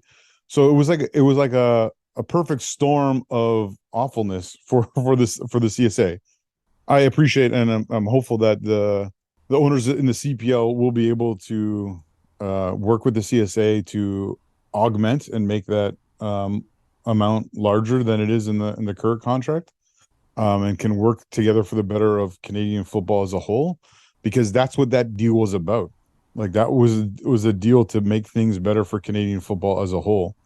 Because I've seen several comments all along the same line, and I'm paraphrasing here, of we don't want the CPL to succeed if it's going to be detrimental to our national teams. Which is an absolute moronic statement. Because I don't want the national teams to succeed at the detrimental of the grassroots game, male and female, youth and adult across this country. Well, that's the thing. This all has to, Michael, we've talked from the beginning of our time together as friends in football about one of the biggest problems in football in this country, and maybe it's not dissimilar to other countries, is that people cannot step back and analyze what is best for the game as a whole, but instead put their individual desires or wants or needs ahead of that. And this is another scenario where both the men's and women's players have to realize that the endeavor of the CSA in the CSB agreement wasn't to make CPL owners rich, because again, no one is getting rich off I the know. CPL. It's And I feel like having a big billboard to try and put, maybe the owners could get together and do that just to try and let people know. It's all about moving the game forward in this country as a whole. The CPL was set up to help that provide opportunities. They employ over like 500 people in the game. The goal of the CPL is or was, I guess maybe you would say now, to have a women's league, because that's needed as well. The CPL owns League 1 Ontario, League 1 Quebec, and will one day own League 1 BC, which is about a pathway for both men and women. Yeah, it's incredibly. It's so frustrating. Yeah, and most of the people I see commenting don't understand the issues, which is the bigger frustrating part. I feel like they're only headline literate, and so they can only read a headline and they can't actually understand what's actually. There are some people who do read more, who have a differing opinion, and that is what it is. But you have to work this all together to move together holistically. Yeah, everyone needs to sit down with cool heads and without government interference, hopefully, as well, to thrash this out and sort this out for the good of the game. Every side's going to have to make concessions. The CSA, CSB, the players. And like the women, it feels they have made some concessions to get this interim deal done because they've had to choose between options. We still don't know if we're going to get the camps coming up for the September and October window on the male and the female sides, and that's ahead of important games for both teams. This has to get sorted out now, and I don't know what the answer is, but everyone is going to have to make concessions at the end of the day. And it was interesting, I was listening to one of the Footy Prime podcasts, and I'm pretty sure it was on this that I heard it, where they were saying on the men's side, there's some players that's really invested in this, and there's some that couldn't care less. Because if you're Alphonso Davies, you make, like he just said, yeah, all my money I make from the World Cup money, I'm giving it to charity. Yeah. He cares less because he has more money, from his club team, that he doesn't have to worry about this.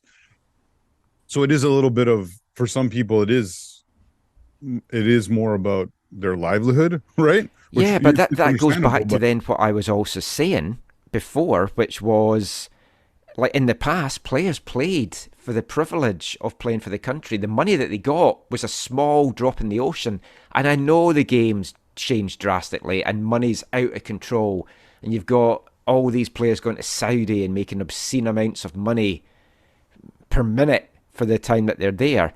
And some of these Canadian players, and especially on the women's side, aren't making much money because there isn't a lot of money in the domestic game, especially on the women's side. But it's like, you've got to look at the bigger picture. And I think a lot of this just comes across now of we're just thinking of ourselves. Well, and that's part of the apples and oranges of the men's and women's game. We talked about this before. A lot of women made their living off playing for their national teams, right? Like even going back in the day, the CSA paid for, was it 15 players who played in the NWSL, paid their salaries, right? Like, so yeah, because the women's game is at the club level is not at a place where everyone can live off of it, right? Yeah. So as that, and even with Project 8, it's not going to be like, you look at the CPL where, what's the minimum wage? 36, I think. I thought it's 30. I thought I'd gone up from 30 to 36. Either way, it's a pitiful amount that's not going to let you live in a city like Vancouver. I thought it went up from 12 or 15 to 30. But yeah, I mean, the money's not there. So I know there's a lot of private investors coming into the women's side, but still only 3 teams announced for that league right now. So a lot of work to get done. We won't go into any more of that. There's a bunch to be announced, I think, later this year. Yeah, I believe there is some. So that announcement of the agreement, though, Michael, that's just for the World Cup competition, right? That, like you said, there's the bigger overall debate where they want to have a. Yeah, And they need to sort it out. But there has to be training camps, and it can't be at the detriment of youth training camps. It can't be at the detriment of grassroots games. And if players feel that they're being pressurised into accepting this because the money's not there, and they feel the money's not there because of the CSB deal, and that is all factually correct. That is exactly the case. But they can, if they can get out of this CSB deal, then they can't magically have this money appear. Well, they can't. I don't think they'll legally be able to get out of the CSB deal. No, the CSB is going to have to make the concessions as well, as every single one will. Exactly, which they've said they're willing to make. Now, how much, that we don't know. Yeah. Anyway, that's all our chat about the World Cup, all our chat about the payment side of it. Who are you supporting now, Michael? Australia. Yeah, okay. I'm hoping that the German woman will bounce back from the loss to Colombia, and I'd love to see Colombia go far, actually. And as long as England get knocked out, I'll be happy with England and America. Get them knocked out, I'll be happy with who else. Yeah. So is it Nigeria is going to play England, right? Yes, only if England top the group, which isn't guaranteed because they've not been playing fantastic either. But it's great watching these up and coming teams, and the only team in that group that had an undefeated record, which you'd have got good money on at the start of the World Cup. Crazy. But that is it for our World Cup chat. That is it for the chat about contracts and stuff. I'm going to bring you some audio now that I've had to cut from the last two shows. I was on a call with former Canadian men's national team player Scott Arfield recently, just chatting about his move to MLS, and could he be tempted to come back and play for the Canadian men's national team? Here's what he had to say about all of that.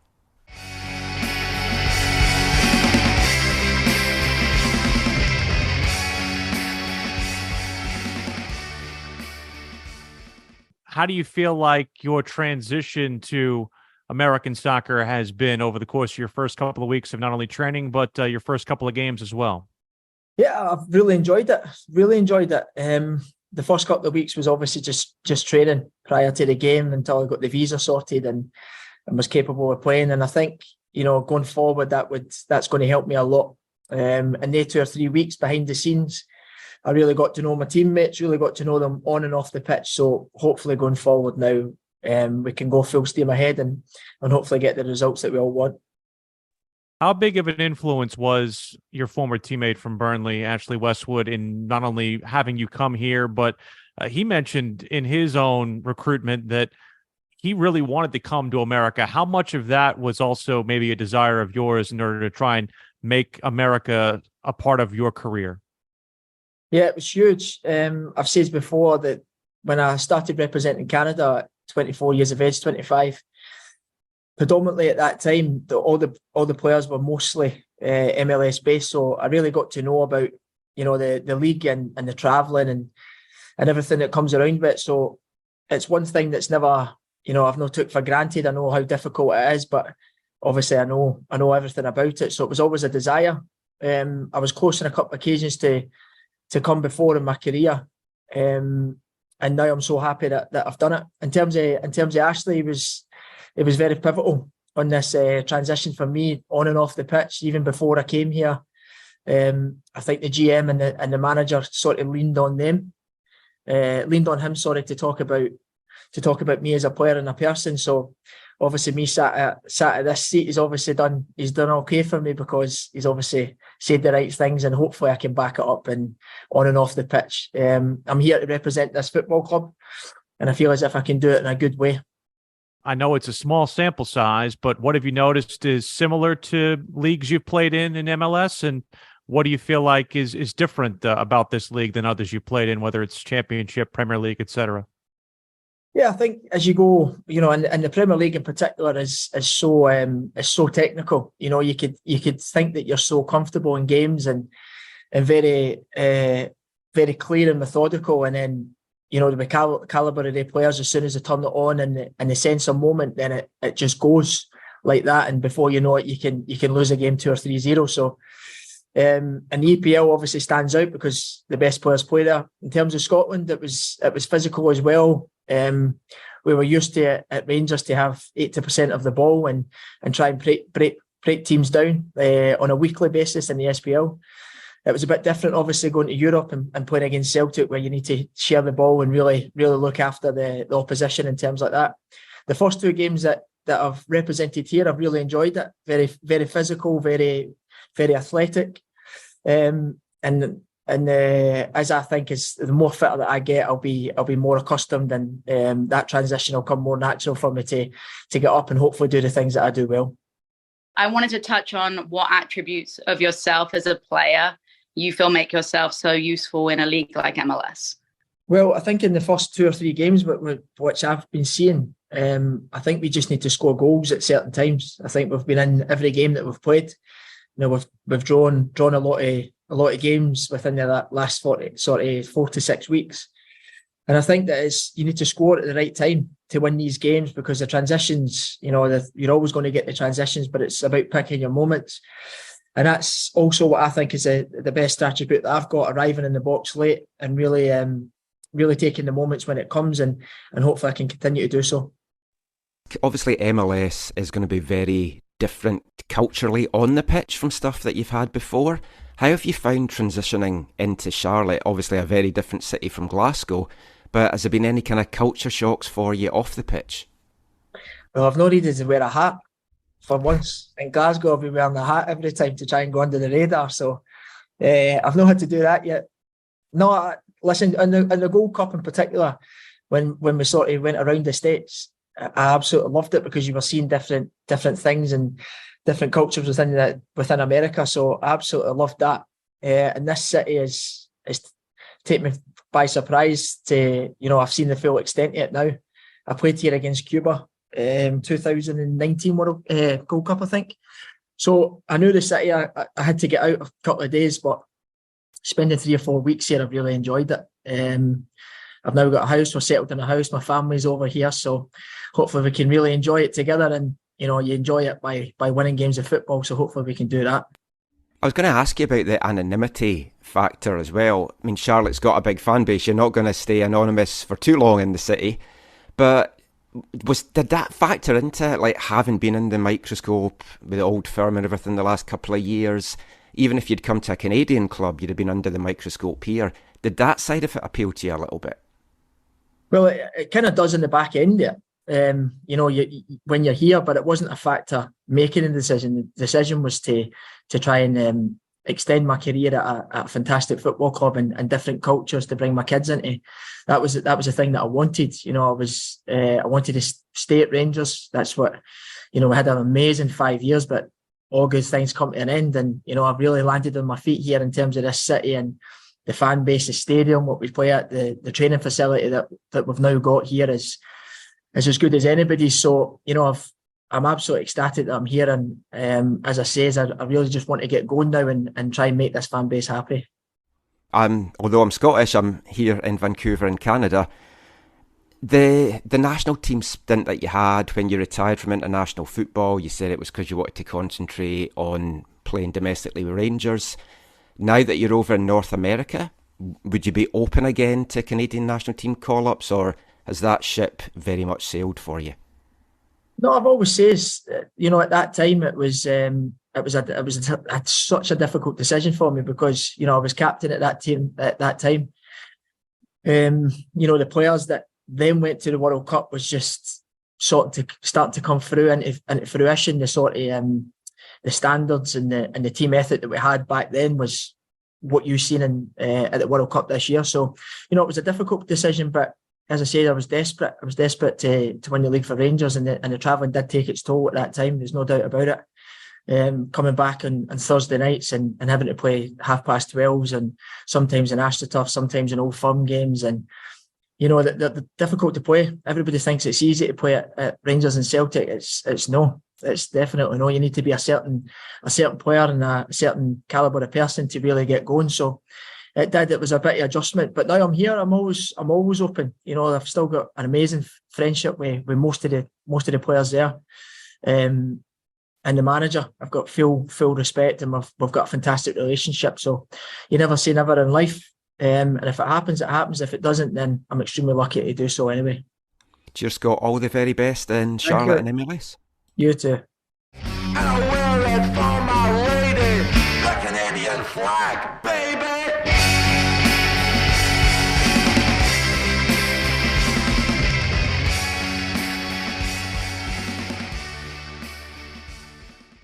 So Scott Arfield there, just talking about a few things coming to MLS, playing for Charlotte. Said had a little bit of trouble finding the clip to start with, but he's here now, looking forward to the season ahead, and he's had a good start to it, even though the team did lose to Montreal at the weekend. But I asked him there, Zach, a little bit, not expecting him to say much. Was he still open now to coming back to play for Canada now that he was based in North America? Very honest, he said he found it really difficult for him and his family with the travel, playing on the turf pitches, trying to then balance that with getting back to play for Rangers, trying to win the title, stop Celtic doing 10 in a row. And it was a lot of pressure on him from both sides, and he chose the club side. I think a lot of Canadian fans haven't forgiven him for that. And when I tweeted out that I'd asked him that and what he'd said, and we'd have the audio in the show, a lot of Canadian fans saying, yeah, we don't want him back for the national team. Few saying, yeah.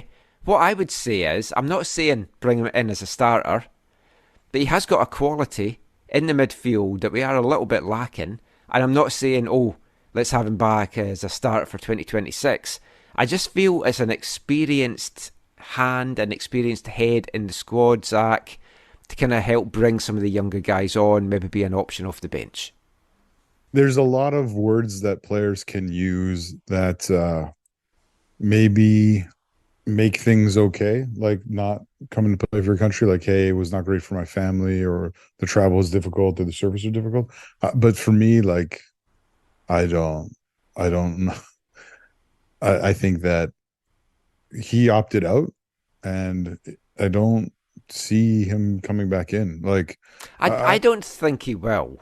But I just wanted to see if he was open to it, because obviously no one's really had a chance to ask him about Canada since his decision to retire. And there was a lot of stuff floating around where I believe Hedman said he'd retired, and then Scott had said, no, I haven't.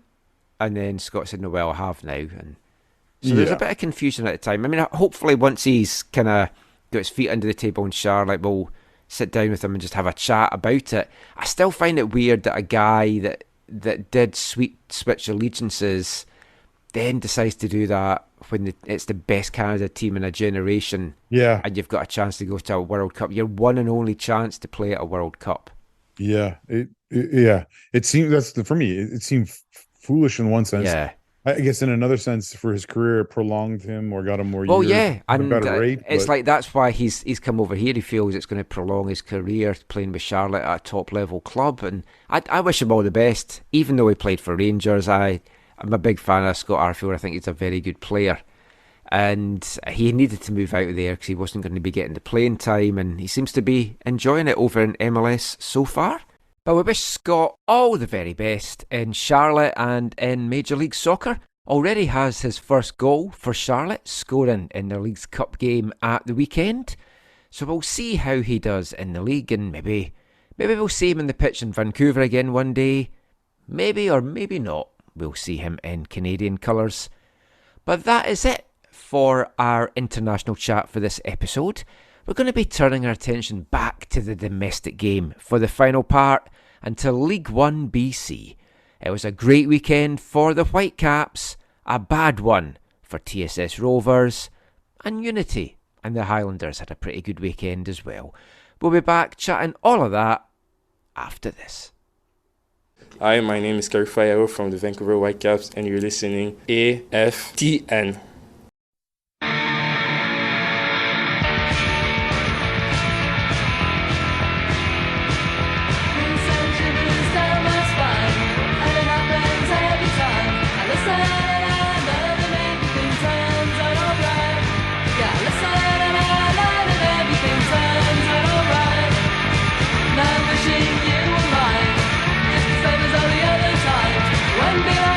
Could be wrong, 'cause I said that yesterday.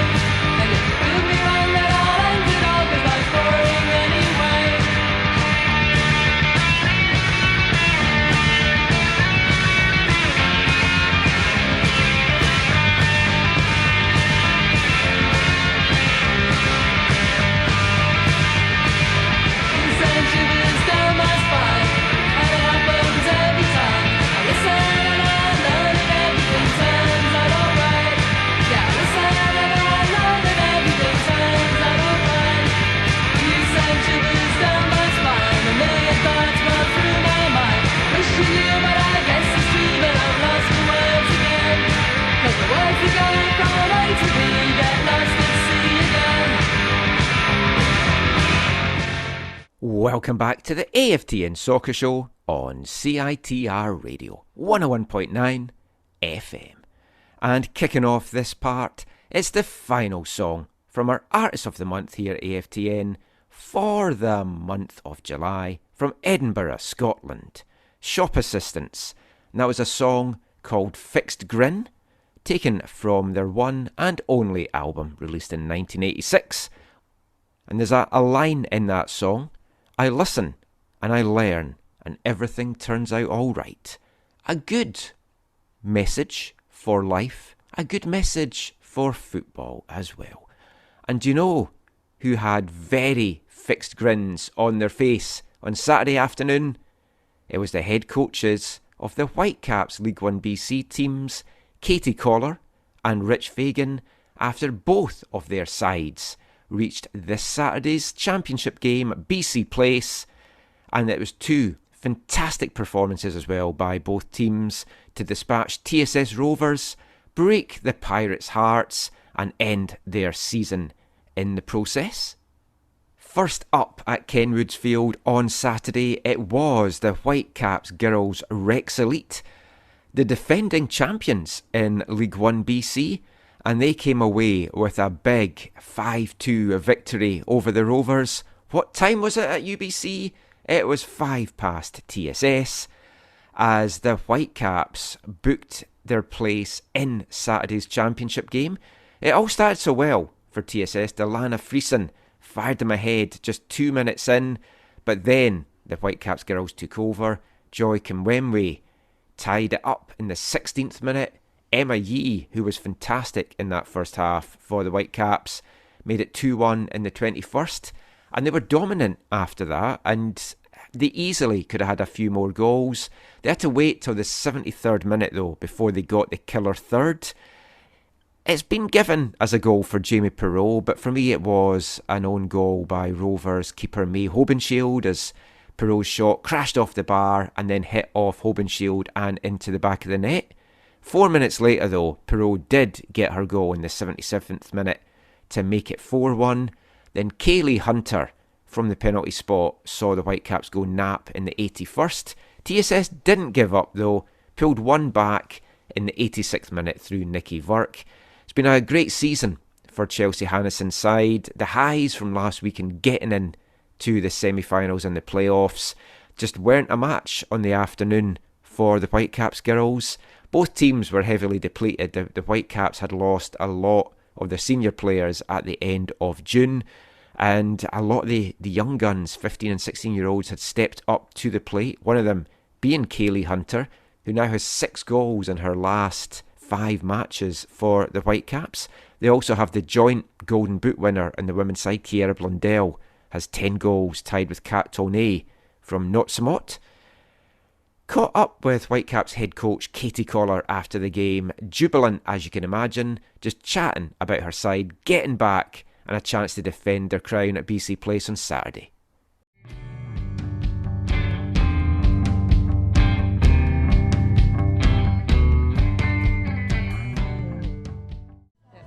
So Katie, I mean, that was just a clinic at times from start to finish. 5 goals, I mean, it really could easily have been more, but very, I don't want to say comfortable, but it felt an easy afternoon out there for you at times. Yeah, it was a good performance from the group. We like to keep it interesting, conceding in the first 10. A little bit of adversity, but I think overall, it was great to see some of the young ones step up, new players stepping in, Kaylee Hunter playing 90 minutes. We've got Sadie Brisbane, who's come back from an 8-month injury. She played just under 70 minutes. So really cool to see them step in and put in a performance in a semi-final.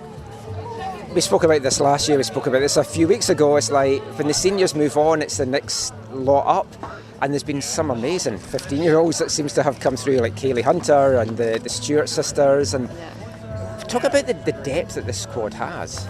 Yeah, I think this squad, even compared to last year, is deep. And I look to the bench, and anybody could go in at any point when we need them. And some are gaining that experience as some of the young players. Kaylee's one from Alberta. She's a 2008, so her stepping in and being a big goal scorer for us. I think she scored in every game. Has been great. And seeing the Stewart sisters now start to grow and grow into the program, and I'm excited for their future next year. So back to the championship game, looking to defend your title. How much has that been spoken about by the team? Or I know the old cliche, one game at a time, but have you spoken about this chance to defend, or are you going to do that now? We focused on this game for sure. I would say the conversations around, defending the title or going for another one is more around the things that it took us to get there the first time. With our Blue Stars win, with the win last year, I think, it was more around like what are the things that we did and lead up to that, what are the things that we did within those games as a group that helped us win those titles the first time. So less about the game next week, I would say, more around like the key details that we need to bring out from our championship games to continue to win. Last year, you went in as underdogs. I think you're going in as favourites this year, so you're going to have a target on your back. Do you like that? You know what? It changes the picture a little bit. It's good learnings for the kids. It's a different situation to be in. I would argue we would have been the favourites or had a target on our back all year. There are some of those that Knotsam always puts together a good team, but I think going into this year, being the reigning champs, you always have a target on your back. So it's nothing they haven't dealt with before, and I have every confidence that they'll be able to deal with it again. And last thing, not looking beyond next week too much, but obviously you've clinched your spot in the interprovincial game, which you didn't get to go to last year. How much are you looking forward to that, and being in BC and the chance to showcase across all of Canada? Yeah, I think it's a huge opportunity. Really cool situation this year. Quebec, the NDC in Quebec won their league as well. Ontario did as well. So clean sweep for the NDCs in terms of the League Ones across the country. And getting to meet Quebec, unfortunately Ontario's had to opt out, but getting to meet Quebec there and the next team from Ontario will be a great opportunity for us to measure up against the rest of the country. That's great. Congratulations and good luck next week. Thank you.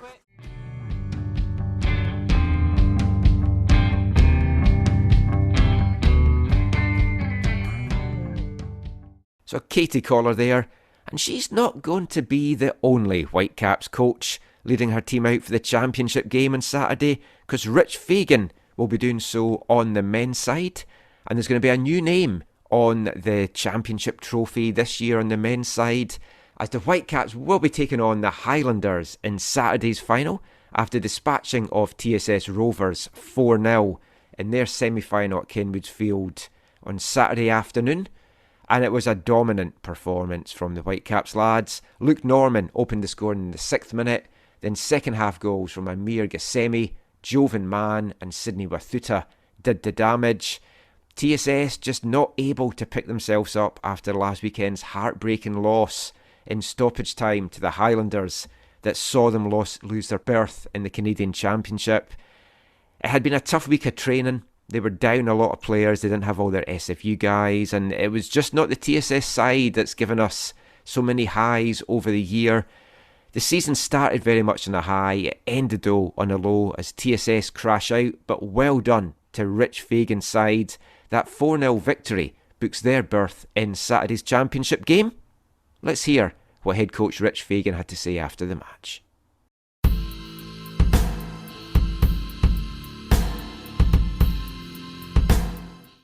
So, Rich, I've got to be honest, I didn't see that coming. I thought it'd be a close game, but that was commanding. That was a 4-0 victory, and you're well worth that 4-goal win as well. Yeah, I'm really pleased. From start to finish, I feel like the boys just top performance. We haven't scored enough goals this season.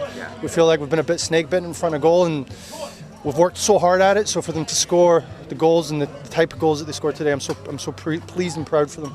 Your movement today, though, was fantastic. I don't think TSS had any answer to the pace that you had on the wings, and just the quick movement, the quick transition play. Is that what the message was? Had you seen that TSS were maybe susceptible because they put tons of players forward themselves? Yeah, they commit players forward, but we stick to our principles. We try to play the same way against everybody. We stick to the plan, and they just did it so well today. What have you seen from your team this season? Because obviously you finished the last two games, you didn't get a win, but you came out all guns firing today, and it's been a bit up and down. You've had some great performances, you've maybe had some that's not been so good. What have you made of the team up to this point? What I would say is this: we benefit from playing in the Fraser Valley in the early part of the year. So we're together for a long time, and we work really hard at trying to understand the way that we want to play, the principles that we use with and without the ball. We use the entire team. So when we make a sub and somebody comes on, he knows exactly what to do. He sticks to the plan, and we do it pretty much every week. Like I said, we've been a little bit snake bitten in front of goal, but it came off today. We've worked so hard to score those types of goals. Like every goal that you saw today was planned, and it was purposeful, and it was stuff that we've worked on, not just leading up to this game, but throughout the season. Championship game now next week. BC plays a great setting for these young lads to show their work. It's the Highlanders that you're going to be playing in it. You looking forward to that one? I am. I think Steve has done a great job with that group. They're one of the toughest teams to play against. They're so organised, and they've got a really strong spine. And obviously, they've won the season, and they're going to be a top competitor next week. You've been with the club for so many years now. What does this mean for you, the chance to actually go and play for some silverware now next week? Yeah, I mean, listen, I've been with the club since 2010. This will be my second final, actually. Yeah, listen, if we perform well, that's all I really care about. If we have good performances and the kids showcase themselves, they deserve the opportunity, I'll be happy with that. That's great. Good luck next week. Thank you very much.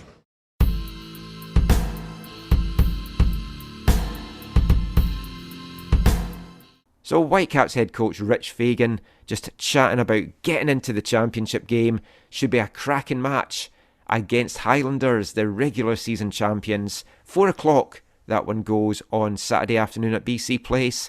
The Whitecaps girls taking on Unity in the women's championship game. That one goes at 1.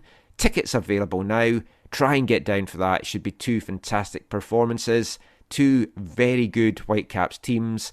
A lot of up-and-coming talent, and maybe talent that we'll see break through into the senior national teams as well over the years. But that's it for our League One chat. Let's just round off the football chat in this show by chatting a little bit Vancouver FC and Canadian Premier League. And for Vancouver FC, it was another defeat for the basement side. I like saying that, just to annoy Zach. But it was a good performance in a 2-0 defeat at Forge, where they basically just switched off for 2 minutes, were punished, and they went down to a 2-0 defeat, Zach. I mean, dwelling in a basement at this time of year is actually quite cool and feels better than...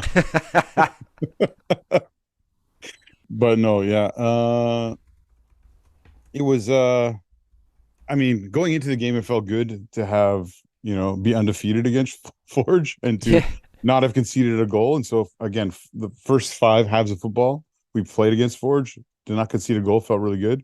I said to Kirk, leading up to the game and the day of, I said, if we get a clean sheet from this, I'll be over the moon. But that obviously was not meant to be. The crazy thing coming out of the game is after 3 games against Forge, we're on par with them in terms of our record, right? Goalless draw and 2-0 wins for the home sides in those games, right? So, yeah.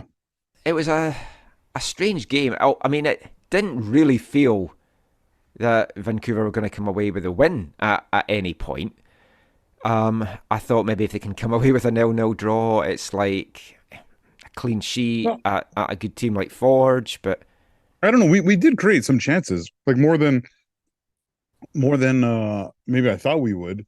It was really interesting. One of the interesting things for me, Michael, was that it was the first game where you saw Hundal sitting on the bench from the beginning. I was just going to mention that, yeah. So he didn't start this one, and I wonder, because you'd said last week, it's like, can they have those 2 on the pitch together? And they don't really. It doesn't really seem to fully work the way that Afshin wants it to when they're both together.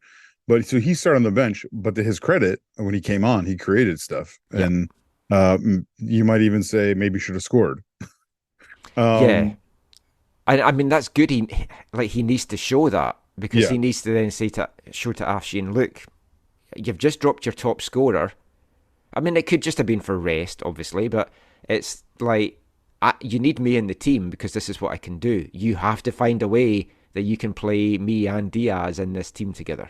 I feel that was the first or maybe the second time where he hasn't started a game this year, right? So yeah, the rest and obviously the bringing in, the number 3 all-time scorer in the league history, impacts things. But yeah, I agree that his effort on the pitch helped his cause in terms of saying, hey, like I deserve my place in the team. I think that Afshin, if they want to do that, they really need to adjust, and I don't know that we fully have the players to make that adjustment necessarily. Obviously, I think we're in a better place than we were earlier in the year to make that adjustment, to go to like 2 at the front, whether that's 3-5-2 or 4-4, a variant of 4-4-2. But I don't. Yeah, I think playing Hundal more kind of in a 4-2-3-1 or whatever, where he's like behind the main striker, or a 4-4-1-1 or whatever, hasn't really worked. Or putting him out wide as he has had to do at the end of some games, he's looked really out of place and it's hurt them defensively. If Afshin can come up with something where it is the 2 of them playing together up top, that might be ideal, but it's hard to see at this moment. Yeah. Now, Hundal was one of the players on the bench, one of only 5 players on the bench. And we actually got an email from friend of the show, Greg Petrie. So he said, so, for a number of years, Zach would, rightly and justifiably, complain about the Whitecaps failing to use charter flights that they were allotted each year. The complaint being that it was detrimental to the club winning. With that in mind, I look forward to criticism of Vancouver FC consistently travelling with only 5 subs, something that must surely also be detrimental to the club winning. Which, yes, it is, but Afshin, like Felipe asked Afshin about this a couple of weeks ago, and it appears to be budgetary, Zach, that the club simply can't afford to bring the full allocation of subs to these long-distance games, which is disappointing and surprising, and maybe a little bit worrying about the financial situation in the league, if it is the fact that they're giving up taking a full quota of subs because of cost. Yeah, I don't think it's the right decision. I think it does hurt the coach's options and results on the pitch. I don't know I haven't asked, so that's something I'll ask and see if I can find out the full reason why, like the fuller behind Afshin's answer kind of reason why. But yeah, it's not obviously not the best.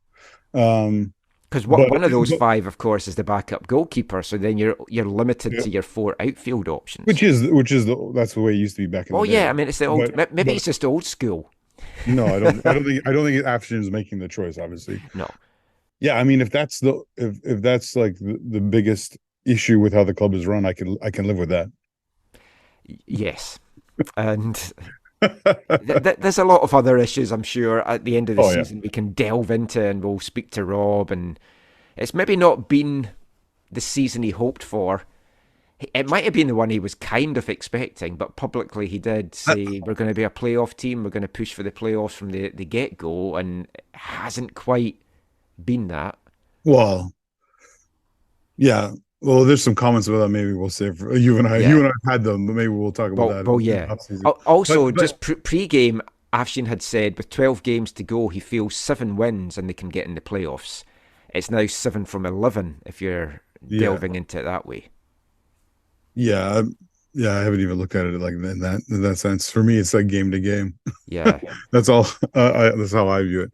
Well, there are 11 points off the playoff spots just now. I mean, it would be one hell of an end to the season for them to get into that now. Yeah. Oh, yeah, for sure. Yeah, not impossible, but yeah. But thanks for the question, Greg. Yeah, it is a very valid one, because you are being detrimental to your chance of winning, because injuries, sickness, like players get sick, like stomach bugs, whatever. It's like all those things can factor into it.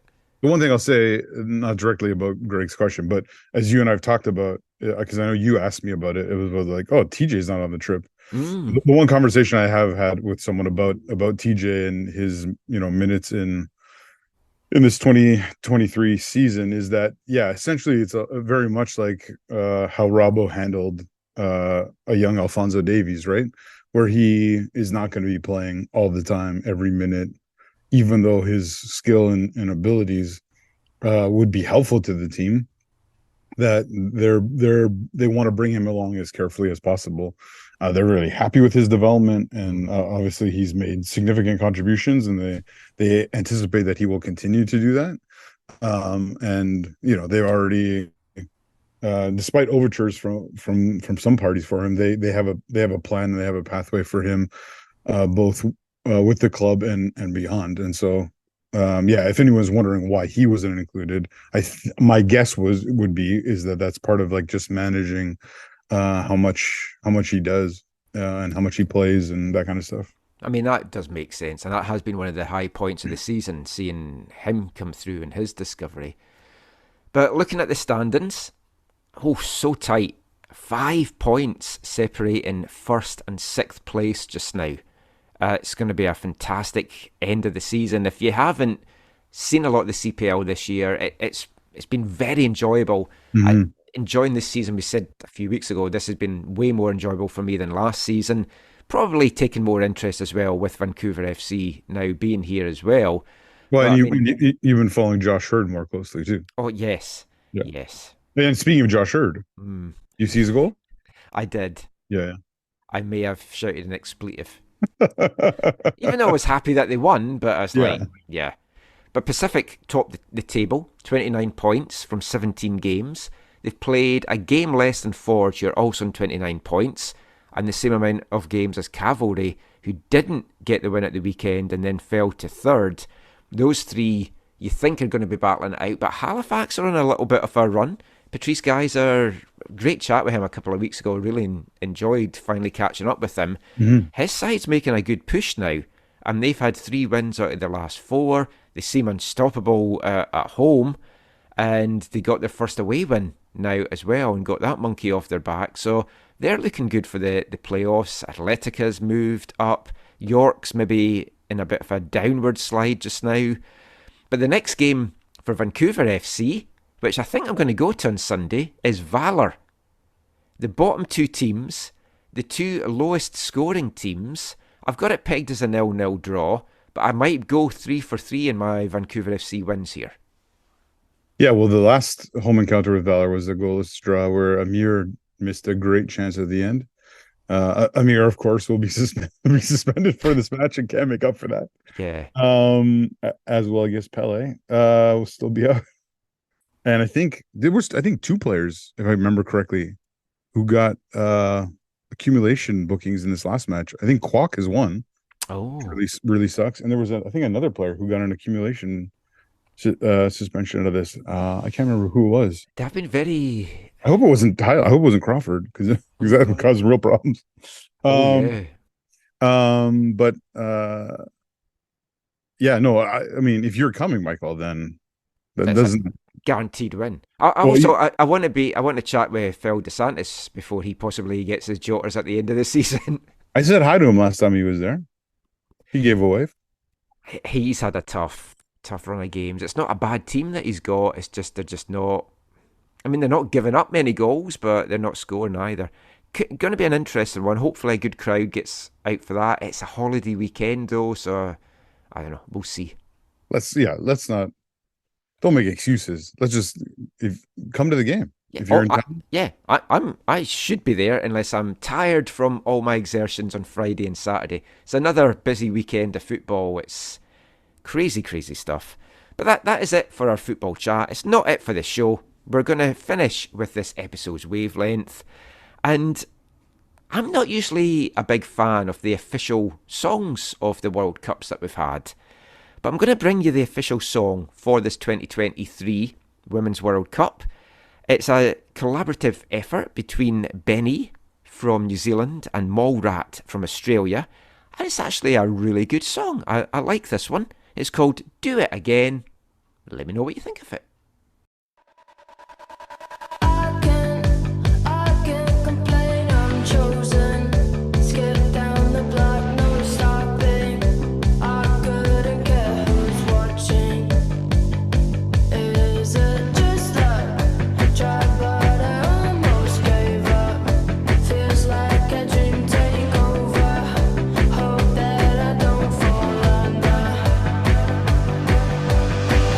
Do it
Benny and Mallrat, do it again.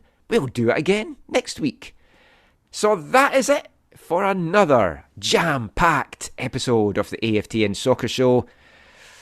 Not with any jam segments. Actually, the first time we did our favourite jam segment was with the Canadian women's national team players way back in the day. So we've come full circle there. Just before we go though, Zach, any final thoughts for you? Any fun things caught your eye this week? Where can folk find you online? You can find me on Twitter at Zachary. I'm very occasionally tweeting there. Yeah, no, just sad for the women's national team to be done. And yeah, if you're looking for something to do on the BC Day long weekend, come on by the Willoughby Park Stadium at Langley Event Center. Yeah, it's a bit of a mouthful. I don't know when they're going to announce the AFTN Stadium. Yeah, I think there's going to be naming rights eventually. And maybe actually, just for Greg, maybe when the naming rights come through, then we'll have 7 players on the bench for away matches. Oh yeah, maybe just waiting for that lovely stadium money. But no, yeah, seriously, it should be a fun outing versus Valor. We'll wave some flags and have a good time. Yeah, it's a fantastic long weekend of football because you've got Whitecaps on Friday night, League 1 Championship games at BC Place on Saturday, and Vancouver FC on Sunday. Yeah, don't show up on Monday, Michael. I know you're prone to make that error. I'm hoping Monday will be my one day of rest, although we'll have to try and work out when we're going to do the podcast next week as well. But there's a lot of football to still take in at the Women's World Cup and the Leagues Cup as well. Hope you're enjoying this summer feast of football. I know I certainly am, and we all are here at AFTN Towers. We'll be back with another episode soon. Until then, give us a follow on Twitter at AFTN Canada. Read all our stuff, aftn.ca. And we'll be back talking more football next week. Until then, thanks for listening. Take care. Mon the Caps. And allez le Rouge.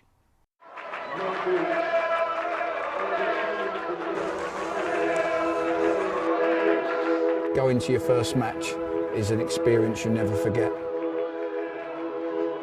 The atmosphere of what's going on around the pitch looks beautiful, and you always look and go, wow, I'd love to play here one day.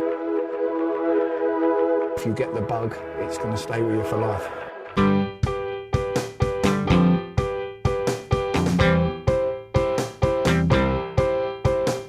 10 minutes left.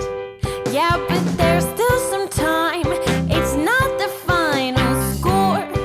We need more than the numbers we're given. Show us you live and breathe the game. You're more than a name. That's what we came for. We can bring you more than the score. Every story. Let's take this thing off of the field into the real world, away from the numbers, away from the numbers.